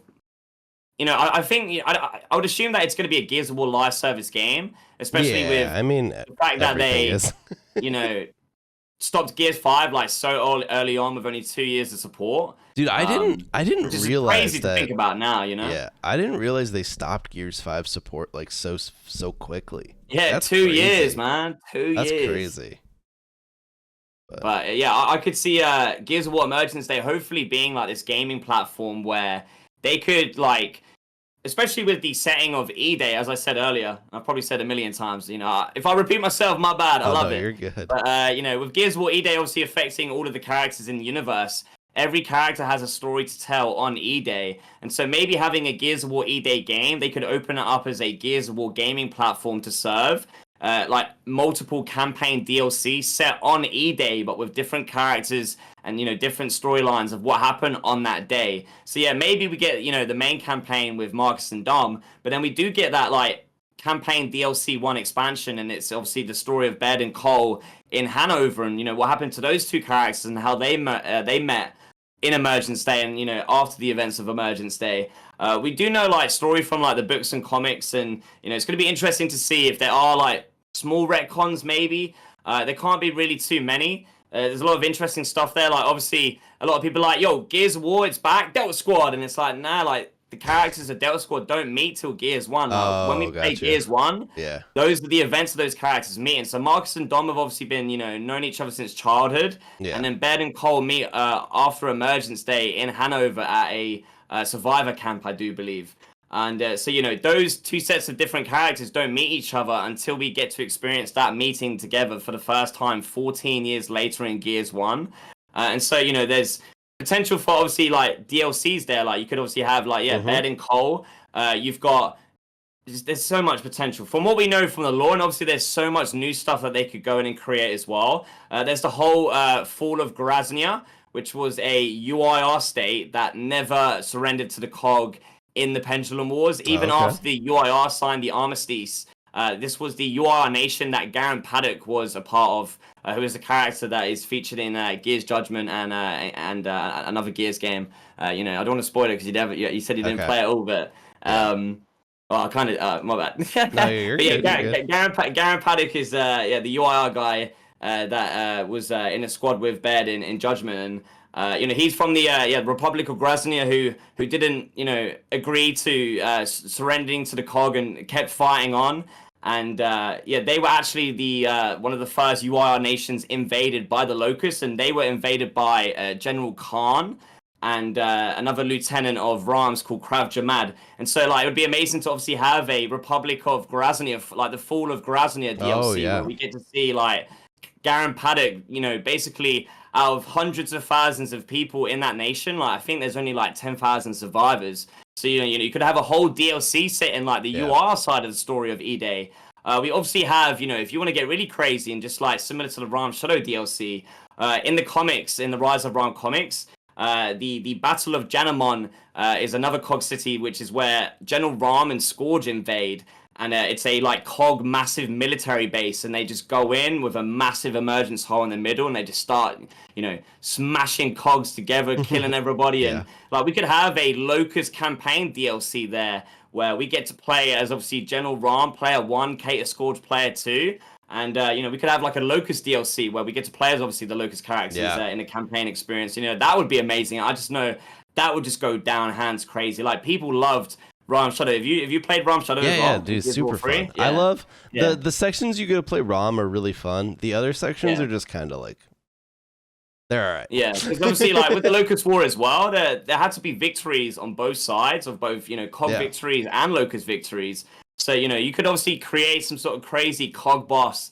Whether it's a like vehicle or some type for Ram and Scourge to get down with. But yeah, we could literally like you could do that with Gears of War Emergence Day. Just have the game serve as a platform for other DLC expansions that just tell further stories all set on EDay. And then again, if the game's super successful, we could have even more storylines set after EDay still in the Locust War with sequels for and they could go in that direction where they're doing sequel games, but they're also doing like prequel games in the Locust War with young Marcus and Dom, because there's so many events that happen. And again, what's crazy is Gears of War has existed for 20 years, but like we only know of like a couple events in the Locust War. So we're gonna get Emergence Day finally. We have Gears of War Judgment, which is the destruction of Halvo Bay. We have the Hammer Strikes, which is 1 year into the Locust War, which we get to experience in Gears Tactics.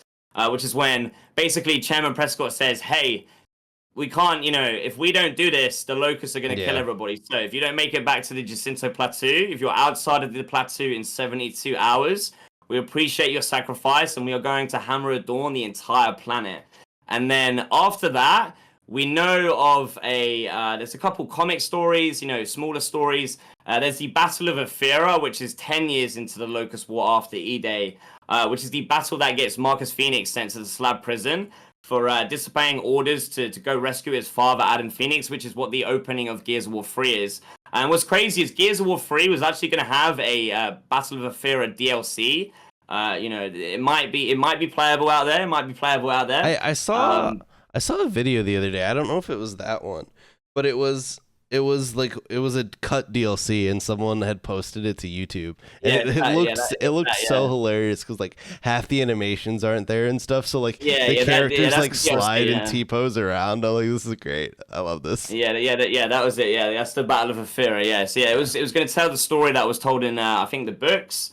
Marcus basically leaving like the central bridge of Athera open wided with taking the Hammer of Dawn technology to go save his father from obviously being taken over by the Locust, and that was the reason why he got sent to the prison of the Slab for 4 years, because he basically obviously disobeyed orders for his own personal gain and his own personal relationships with his father, and obviously lost like Cog the entire like Athera city. That was the last city the Locust needed to basically force humanity back to Jacinto and start attacking the Jacinto Plateau like they did in the original trilogy. Because obviously Gears 1, like we go through a lot of Athera, like, a lot of the Gears 1 campaign is set in Athera, and that was the city that the Cog had until, Marcus did what he did. So, that's what I would like to see for like, just Gears of War EDay in terms of like the campaign story, DLC expansions. There's so much to do, man.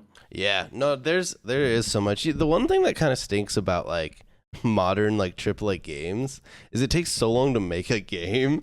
like you're talking about all this, but it's like, dude, it could be like 8 years before the next game like after 50 EDay. years for that. Yeah, like 50 years, man. It's crazy, because that's not just a Gears like issue. That's just every like it just takes it takes AAA developers, and like obviously games have gotten massive. Like it makes sense why it takes so long, but like I kind of miss the days of like the 360 where you could have a game and have like a full-blown sequel in 2 years. Like that, like the run of like, it's crazy that Gears, like the whole trilogy came out in like a 6 or 7 year span. Like it all came out on the 360. Like that's 5 insane. years. Yeah, 5 years. Yeah, that's crazy. So I say to people all the time, man, it's been 5 years since Gears 5 released, and we had Gears 1, 2, and 3 in 5 years. That it's so madness, crazy, man. And it makes sense. Like game, it takes longer to make games. Games, like the scale of games has gone up. But yeah, sometimes like it's kind of the boomer in me, but I'm just like, man, I wish games would like tone it down so we could get more games, like, because then you can like progress stories and stuff faster. Because like that's why we need multiple developers, as I said earlier. We need like both Gears of War and Halo. If it had like 3 different development studios, you've got 343 and Coalition, like the main studio working on the mainline series, and then having other developers, to always support but go work on like spin-off games. Like, that's why we need it, man. Because like Gears of War and Halo fans, like we hungry out here, man. Like, we're ready to feast, and it's like to wait like 5, 6, 7 years for one game. You mainly create Halo content, right? Well, is that like your main content, or that was what I was doing for a while. Like these days, I've been like trying different things, but most of my channel is built like on Halo content. Yeah, because I was gonna ask you now that obviously like, because we've just went through it with Gears of War. It's been, as I say, we waited 5 years for just the announcement trailer. How does Halo feel that if Halo follows in that same trajectory, that you're now looking at a 2026 Xbox Showcase just trailer? So you would still have 2 years of nothing, But saying that, like, obviously the difference between Gears 5 and Halo Infinite was that the game's still being supported, right? Or is it ended sort of that, like, is it entered that, like, end of life They cycle? say it's being supported. Oh, okay. It's like end of life cycle, The updates they're getting, like, clearly the team, like, clearly it's not a full team. Like skeleton crew, yeah. They haven't like came out and said like, hey, they have come out and said they're working on whatever the next game is. Like they haven't announced it, but like they've said we're working on something, right? But you can tell just based on like the content that gets dropped, because they ended seasons for Infinite, but they ended it like the way they framed that was like, oh, we'll be able to like do updates more often. We don't have to wait for a full season, and like. When they announced that news, I was like, yeah, this is the end of Infinite support. Like, this is, if you end seasons in a live service game, it's chalked. It's over, right? Yeah, it's basically what happened to Gears 5. Like, I think it ended at season 9. Yeah. Well, Infinite only has 5 seasons because it took them so long to make a season. Because, like, dude, Infinite, like, so what? Such a fumbled bag. Like the gameplay. Where was the Battle Royale, man? Where's the Halo Battle Royale? I think that thing's dead, dude. Who knows? But yeah, so like basically they said they were ending seasons, and a lot of people, or some people, were like kind of optimistic. They're like, oh, like just because they're ending seasons doesn't mean like Infinite's like getting wrapped up. But based on what they've dropped since they've said that, like you can tell, like it's pretty obvious they've moved on to whatever the next thing is, and they're kind of just like slowly kind of putting out whatever they probably already mostly had done, plus cosmetics, still lots of store crap that you can buy. But yeah, no, these days, you, I haven't launched Infinite in like 2 months. Like I just don't care anymore. Like yeah. it just doesn't. I don't know. Yeah, it's I tough, just man. kind of hit the point where I just don't. I don't know. I'm kind of of the opinion, because I'm not like knee deep in Halo content anymore. Like I'm not trying to make like Halo videos all the time, and so I've taken a step back. So I'm pretty much at the point where I think 343 just needs to cook, and whatever they make, whenever they're ready to announce the next game, whenever it comes out, whether it's like, because there's been rumors of different things, like there's rumors there might be like a Halo CE like remake that might come out. Whether it's that or if it's whatever the sequel is to Infinite, whatever it is, it just needs to be good, and it needs to be finished, because that's been 343's biggest problem, is the past two games and MCC, like they keep releasing like broken unfinished games, and it's like by the time they fix them and they're a good video game, everyone has left, and you're like, okay, well now we have to end support, and you're like, if only you'd like launch the game like when it was done. Like, and I get it, I'm not a developer, like game development's hard, but like it just feels like, especially Infinite, because Infinite was the first new Halo game on PC ever. Like it was the first time it ever launched concurrently on PC with the Xbox release, because like, so Halo CE and Halo 2 way back in the day, they came to PC, but they came to PC like years after they released, right? And then you had that huge gap where like 3, Reach, 4, and 5, none of those games were on PC, besides like there's this weird like Forge mode of Halo 5 you can play on PC. And then they brought MCC to PC, obviously, right? But that's like years after it was on Xbox. Also, it's all the old games. So this was like the first time you had a new Halo game. It was day one on PC, and it popped off like on Steam, you know, you had like 200K plus players, but it was so content light, and it had so many issues out of the bag that it just fell off too quickly, and it never recovered. Like I don't know how much you've played Halo, but Big Team Battle is a pretty big component of Halo. It was broken for like 3 months in Halo Infinite. It just didn't work. Like it broke, because so like 343 they have like their winter break or whatever, like a lot of studios do that, right? Well, the fucking game mode broke, and then they just they went on their break, they came back, they tried to like release a patch to fix it, and it didn't fix it, and like, dude, it was bad. It was bad. And like it wasn't like 100% broken where it was unplayable, but it was like half the time you would like try and play it, the lobby just like couldn't create, and you just like sit there forever. And I was like, this is peak gameplay here. But literally, like hearing you talk about Halo, it's like the same struggles that Gears of War have gone through. Like, you know, I said it earlier as well that like, both Gears of War 4 and Gears 5, similar to Infinite, just felt undercooked. Like in Gears 5, there was only one legacy character in multiplayer, in Marcus Phoenix. There was only one legacy character at launch. And so, you know, even from like a content standpoint, and, you know, Gears 5 European servers didn't work for like 2 weeks. So as European and UK players, we had to play American servers for the first 2 weeks of the game. Shit. And Gears of War went through the same experiences, man. Like people hated the new Horde mode in Gears 5, and they had to spend like the first 4 operations, which were basically seasons, to like re-engineer the game and reverse a lot of the decisions that they made to make the game to a better state. And as you say, you know, first impressions and launch is everything, man. Like so many people moved on, and you know what's crazy about Gears of War, you know, you talk about the numbers on Steam. Like, I think Gears 5's peak on Steam was like 10K. I was gonna ask you, like, why does Gears 2 so terrible on Steam? Because like, I don't know, dude, it's bad. Gears 4 on Steam, or no, Gears 4 isn't on Steam, right? It's just 5, right? Just 5. Yeah, it's like 10K or something. Yeah, it was like 10K peak, man. It's just like, where do PC players at? Where they at? Maybe Gears of War EDay will change that, but yeah, it's, you know, it sounds like Gears of War goes through, you know, similar experiences to Halo. It's unfortunate that obviously Halo is like one game ahead, and Infinite, because Infinite is basically our EDay, you know, like you basically now you're waiting for what will be the next Halo game, and what would be then our next game after Gears EDay. So like, it's sort of like Halo's kind of made some mistakes, and then they've took the lead, and the Coalition and Gears of War made like similar mistakes, and they kind of repeated the process. And you know, it's unfortunate obviously what happened to Halo Infinite, but yeah, it obviously sounds like obviously the Halo mans have moved on.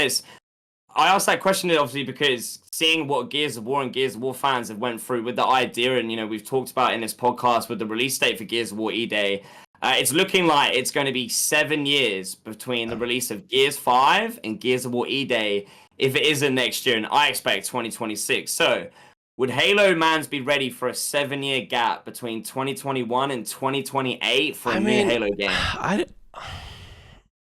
I mean, the franchise will be down bad if that happens, but I really think like they just need to put out a good game. So if it takes 7 or 8 years, fuck it, let them. Like at this point, like I don't think like the like Halo's like stock as a franchise, it really can't go any lower than it currently is. Like really all you have left right now playing are like the super mega hardcore players either playing Infinite or the people still playing like MCC today, right? Like, and those people aren't at this point, like they're not going anywhere. Like those are your like super hardcore core Halo fans. They don't want to play other games, right?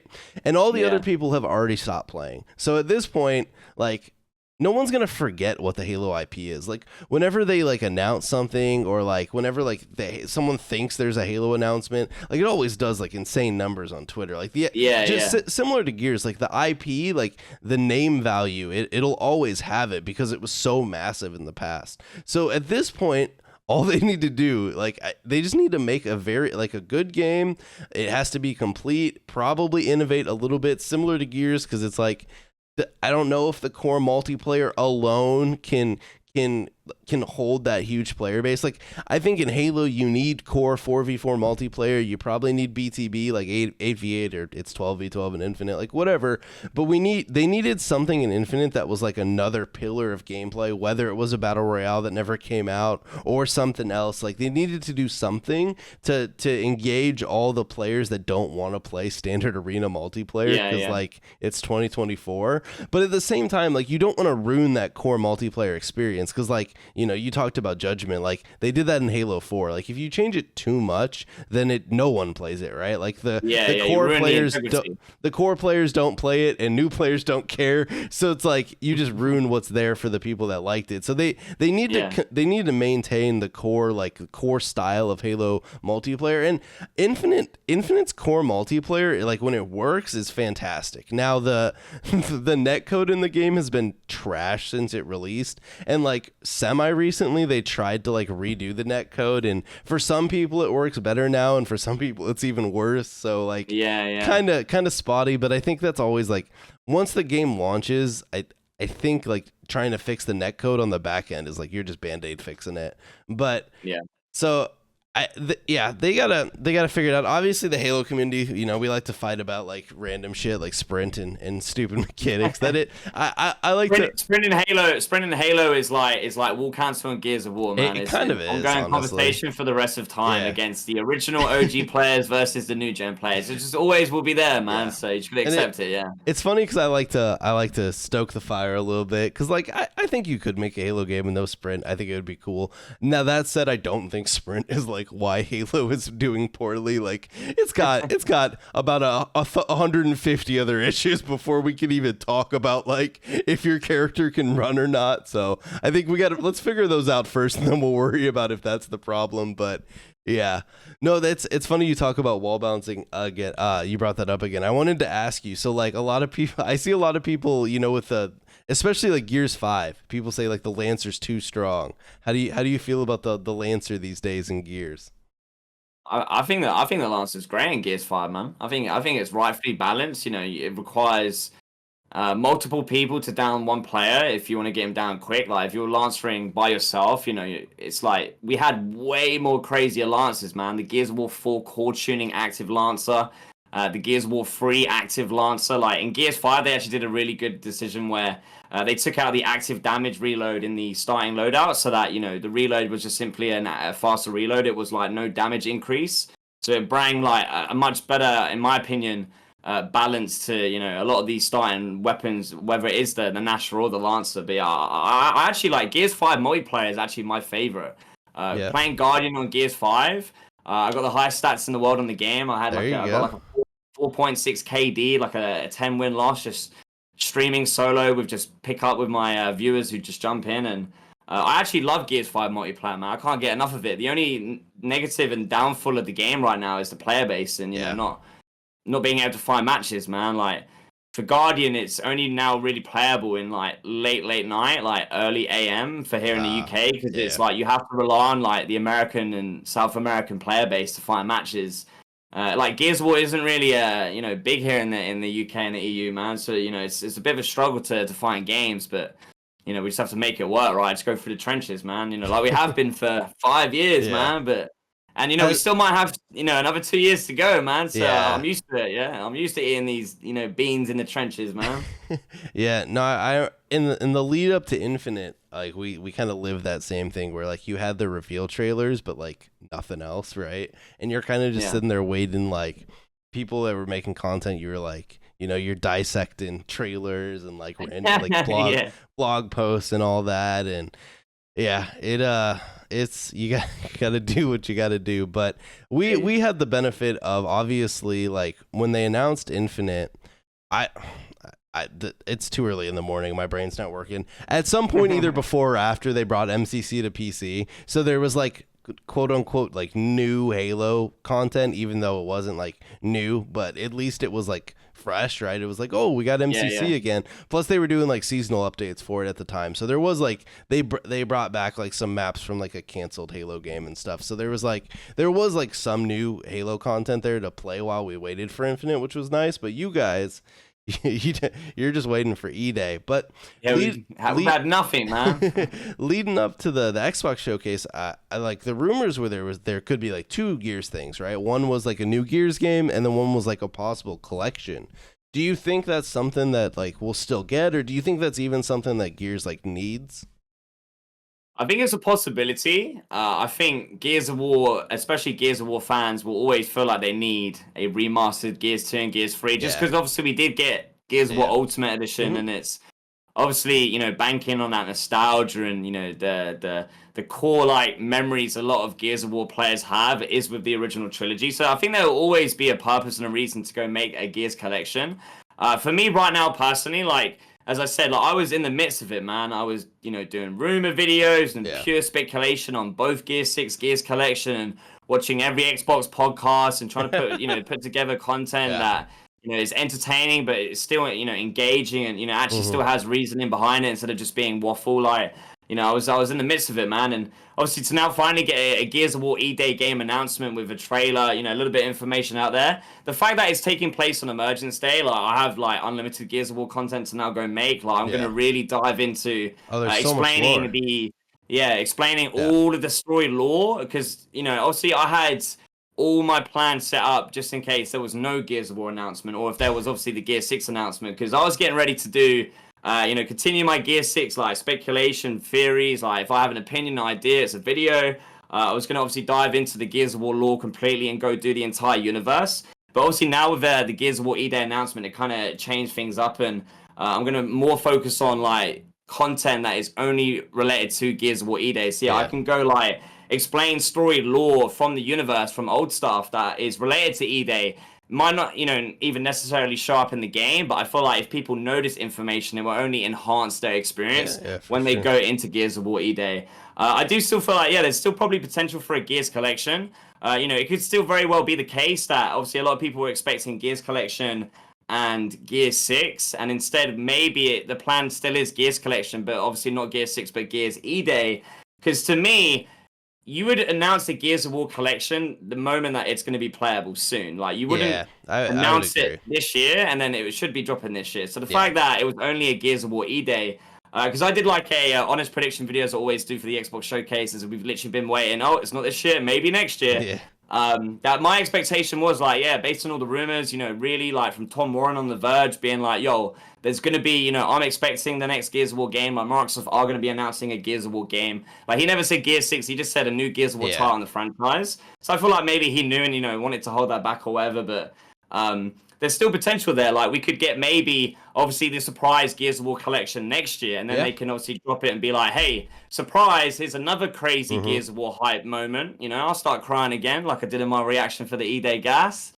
They could come out and be like, hey, here's Gears of War collection. We're going to go remake the original trilogy that started the saga off in UE5, and Yeah. while you are waiting to experience the origin story, why not jump into the ending of the Locust War and go and experience the original story that obviously started off the Gears of War saga, and then you could obviously follow up and be like, now that you've experienced the original trilogy and the Gears collection, you can go now enjoy the origin story of those characters, and that would actually like work perfectly as well. So that could still be in the cards, right? So I would say mainly it's maybe based on whether or not Gears EDay is releasing or we get the Gears collection. So like if Gears EDay is releasing and there's still no Gears collection, then I don't think it exists, because it only really makes sense for them to go do a Gears collection in the first place. So obviously, have that game be what TC used to like learn UE5 and get, everybody up to speed with all the new tools and assets. And, if there was obviously enough reason to bring Gears of War to a collection with, you obviously got like PC release and Steam releasing, and, you get cross-play, cross-platform, and cross-buy, and it's obviously part of Game Pass. So like, there's obviously a lot of reason to go do it, but I don't know. For me personally, like I'm just more focused now that we actually have a brand new, like guaranteed, confirmed, it's real Gears of War EDay game. That's all I'm thinking about, especially for content. Like I'm not really going to be really thinking now about like Gears 6 whenever that's happening, or the idea of Gears collection. I'm just fully focused on Gears of War EDay going forward. But yeah, I could still see, maybe if Gears of War EDay is a 2026 release, and then obviously to allow Gears fans to play something a little bit sooner than that, to have that Gears collection be that surprise announcement next year. So I'd say if we don't get a Gears collection announcement next year, I don't think it even exists, man. I think maybe the rumors and the insiders and the leaks got a little bit muddled up with, somebody saw the Locust War, young Marcus, this is Gears collection, right? And, it obviously turned out to be Gears of War EDay. But we'll just have to wait and see. But yeah, for right now, it's just Gears of War EDay, and, that's all I got space for in my head, man. That's fair. So do you think if they do a collection, does it need to be like UE style where they actually like rework the games from the ground up? Or do you think they could like just package them together, make sure they're like, I mean, the thing is they're already like 60 FPS and stuff, backwards compat. So could they just like package them together in a package, re-release it on the Series X and like PC and like call it a day? Or do you think they kind of have to like actually put, like they need to revamp them a bit more than that? Yeah, I think it has to be a full-on UE5 remake, or there's no point. As you say, like, the fact that Xbox backwards compatibility is a thing, and Dude, it's like so basically good. forward compatibility that, you can go cloud stream through Xbox, like, .com/play or the Xbox app to, if you want to go play on PC and, go play the campaigns and obviously, even have a chance to still play multiplayer. So, like, it does exist, but if there were to be a Gears of War collection, like I would want it to be like you go fully all out, you go fully all, UE5 remake, you have, the free campaigns, maybe Gears of War Ultimate Edition doesn't need to be remade again. No, maybe probably not that one. Yeah, it's probably maybe you just import it into UE5 somehow, and maybe it gets like higher resolution and textures and stuff like that. But yeah, it's mainly that like we would need Gears of War 2 and Gears 3 as that like UE5 remakes, like, hey, I would love to see campaign of Gears Judgment be remade, but it probably won't be. Yeah, I think that one gets left out. Yeah, but yeah, you have, Gears collection, I would expect, and I would want that if it were to be a thing, that UE5 remakes of the free campaigns, you have the free multiplayers, and then you obviously have universal horde mode across all three games, so where they could do something like, okay, I want to play Gears 1, but it's horde mode, and it's Gears 3's horde mode in Gears 1 Ultimate Edition, like have that sort of universal horde mode across all three games. Because horde mode is still massive for a lot of Gears of War players. A lot of people still only play horde mode PvE that don't really touch multiplayer. And, I would know that obviously if there was a Gears collection, then having a massive horde package like that, especially with all the maps, and similar to what they did in Halo MCC, I would just want to see something similar to that with Gears, like the idea of, you go in there and you, as you say, there was that Battle of Athera cut DLC from Gears 3, like there's a lot of like cut content that could make its way into the game that was being developed at some stage. There's a billion different characters, you've got all of the NPCs from the Gears stories of Gears 1, 2, and 3 that should all be playable, the stranded characters like Franklin and Chaps, and anybody and everybody's in the game, like a crazy character like Michelson, who is the character in Gears of War 3 at the beginning that you don't even really get to see. Like, he's just dead on the floor for like half a cutscene, when I was doing my Gears 3 video and he died, I'm like, I actually don't know who that is. Like, Yeah, who is that? I know he's supposed to be important, but like, he's just dead. Yeah, So he like, was like similar level to Hoffman, yeah, but on the Navy side, and yeah, yeah, he was like in like as part of like the COG Council when the COG disbanded and Prescott abandoned the COG and just yeah. disappeared to obviously secretly go to the island of Azura. Um, but yeah, I keep losing my trail of thought, man. No, you're good. All right, well, let's kind of we'll kind of wrap up here, but let me ask you one question, because like I said, I mean, I'm not like super hardcore into Gears.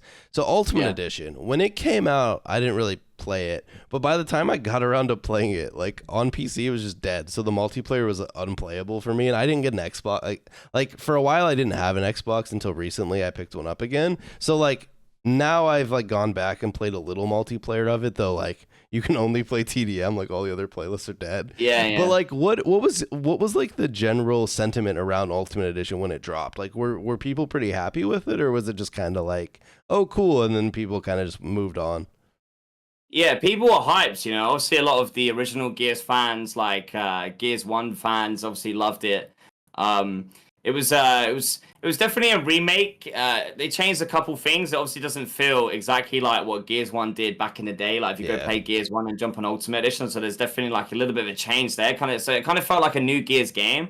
I would say at the time, because like yeah, Gears of War Ultimate Edition was for me personally where like the YouTube channel started to really gain traction. Oh, okay. Just because there wasn't really many people doing Gears of War content at that time. Like I Yeah. started with Judgment, had no idea what I was doing, and then I took a couple years going crazy with just like a wide variety of just.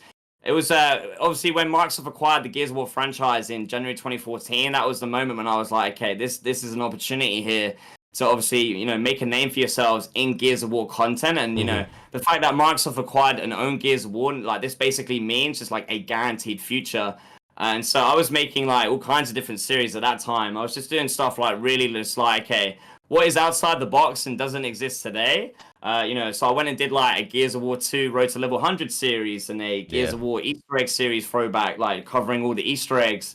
That's when I started like the speculation and I did some Gears lore videos. I went and loaded up Gears 1 PC on the Windows and, you know, Yeah. did a playthrough of all of the original Gears 1 PC mods that people made back in the Yeah. day. Like some really like funky, janky mods, like whatever it was. Like I think there was like Okay. a Pendulum Wars mod that was like I never. 3 minutes and there was Uh, one battle with like 4 UI on and it was over, but I still played it. So all I right. just kind of started doing really stuff just really out of the bloom. And then obviously, yeah, we got Gears of War Ultimate Edition a year later. And I think just for the fact that Gears of War didn't die with Judgment and we had a future of Gears like ready Yeah. to go with a new game. Because obviously when they made that announcement, they dropped the beta that day, so we got to play like the multiplayer beta Oh, in like okay. early 2015 as well. So yeah, there was a lot of hype in the Gears of War community for Gears of War Ultimate Edition.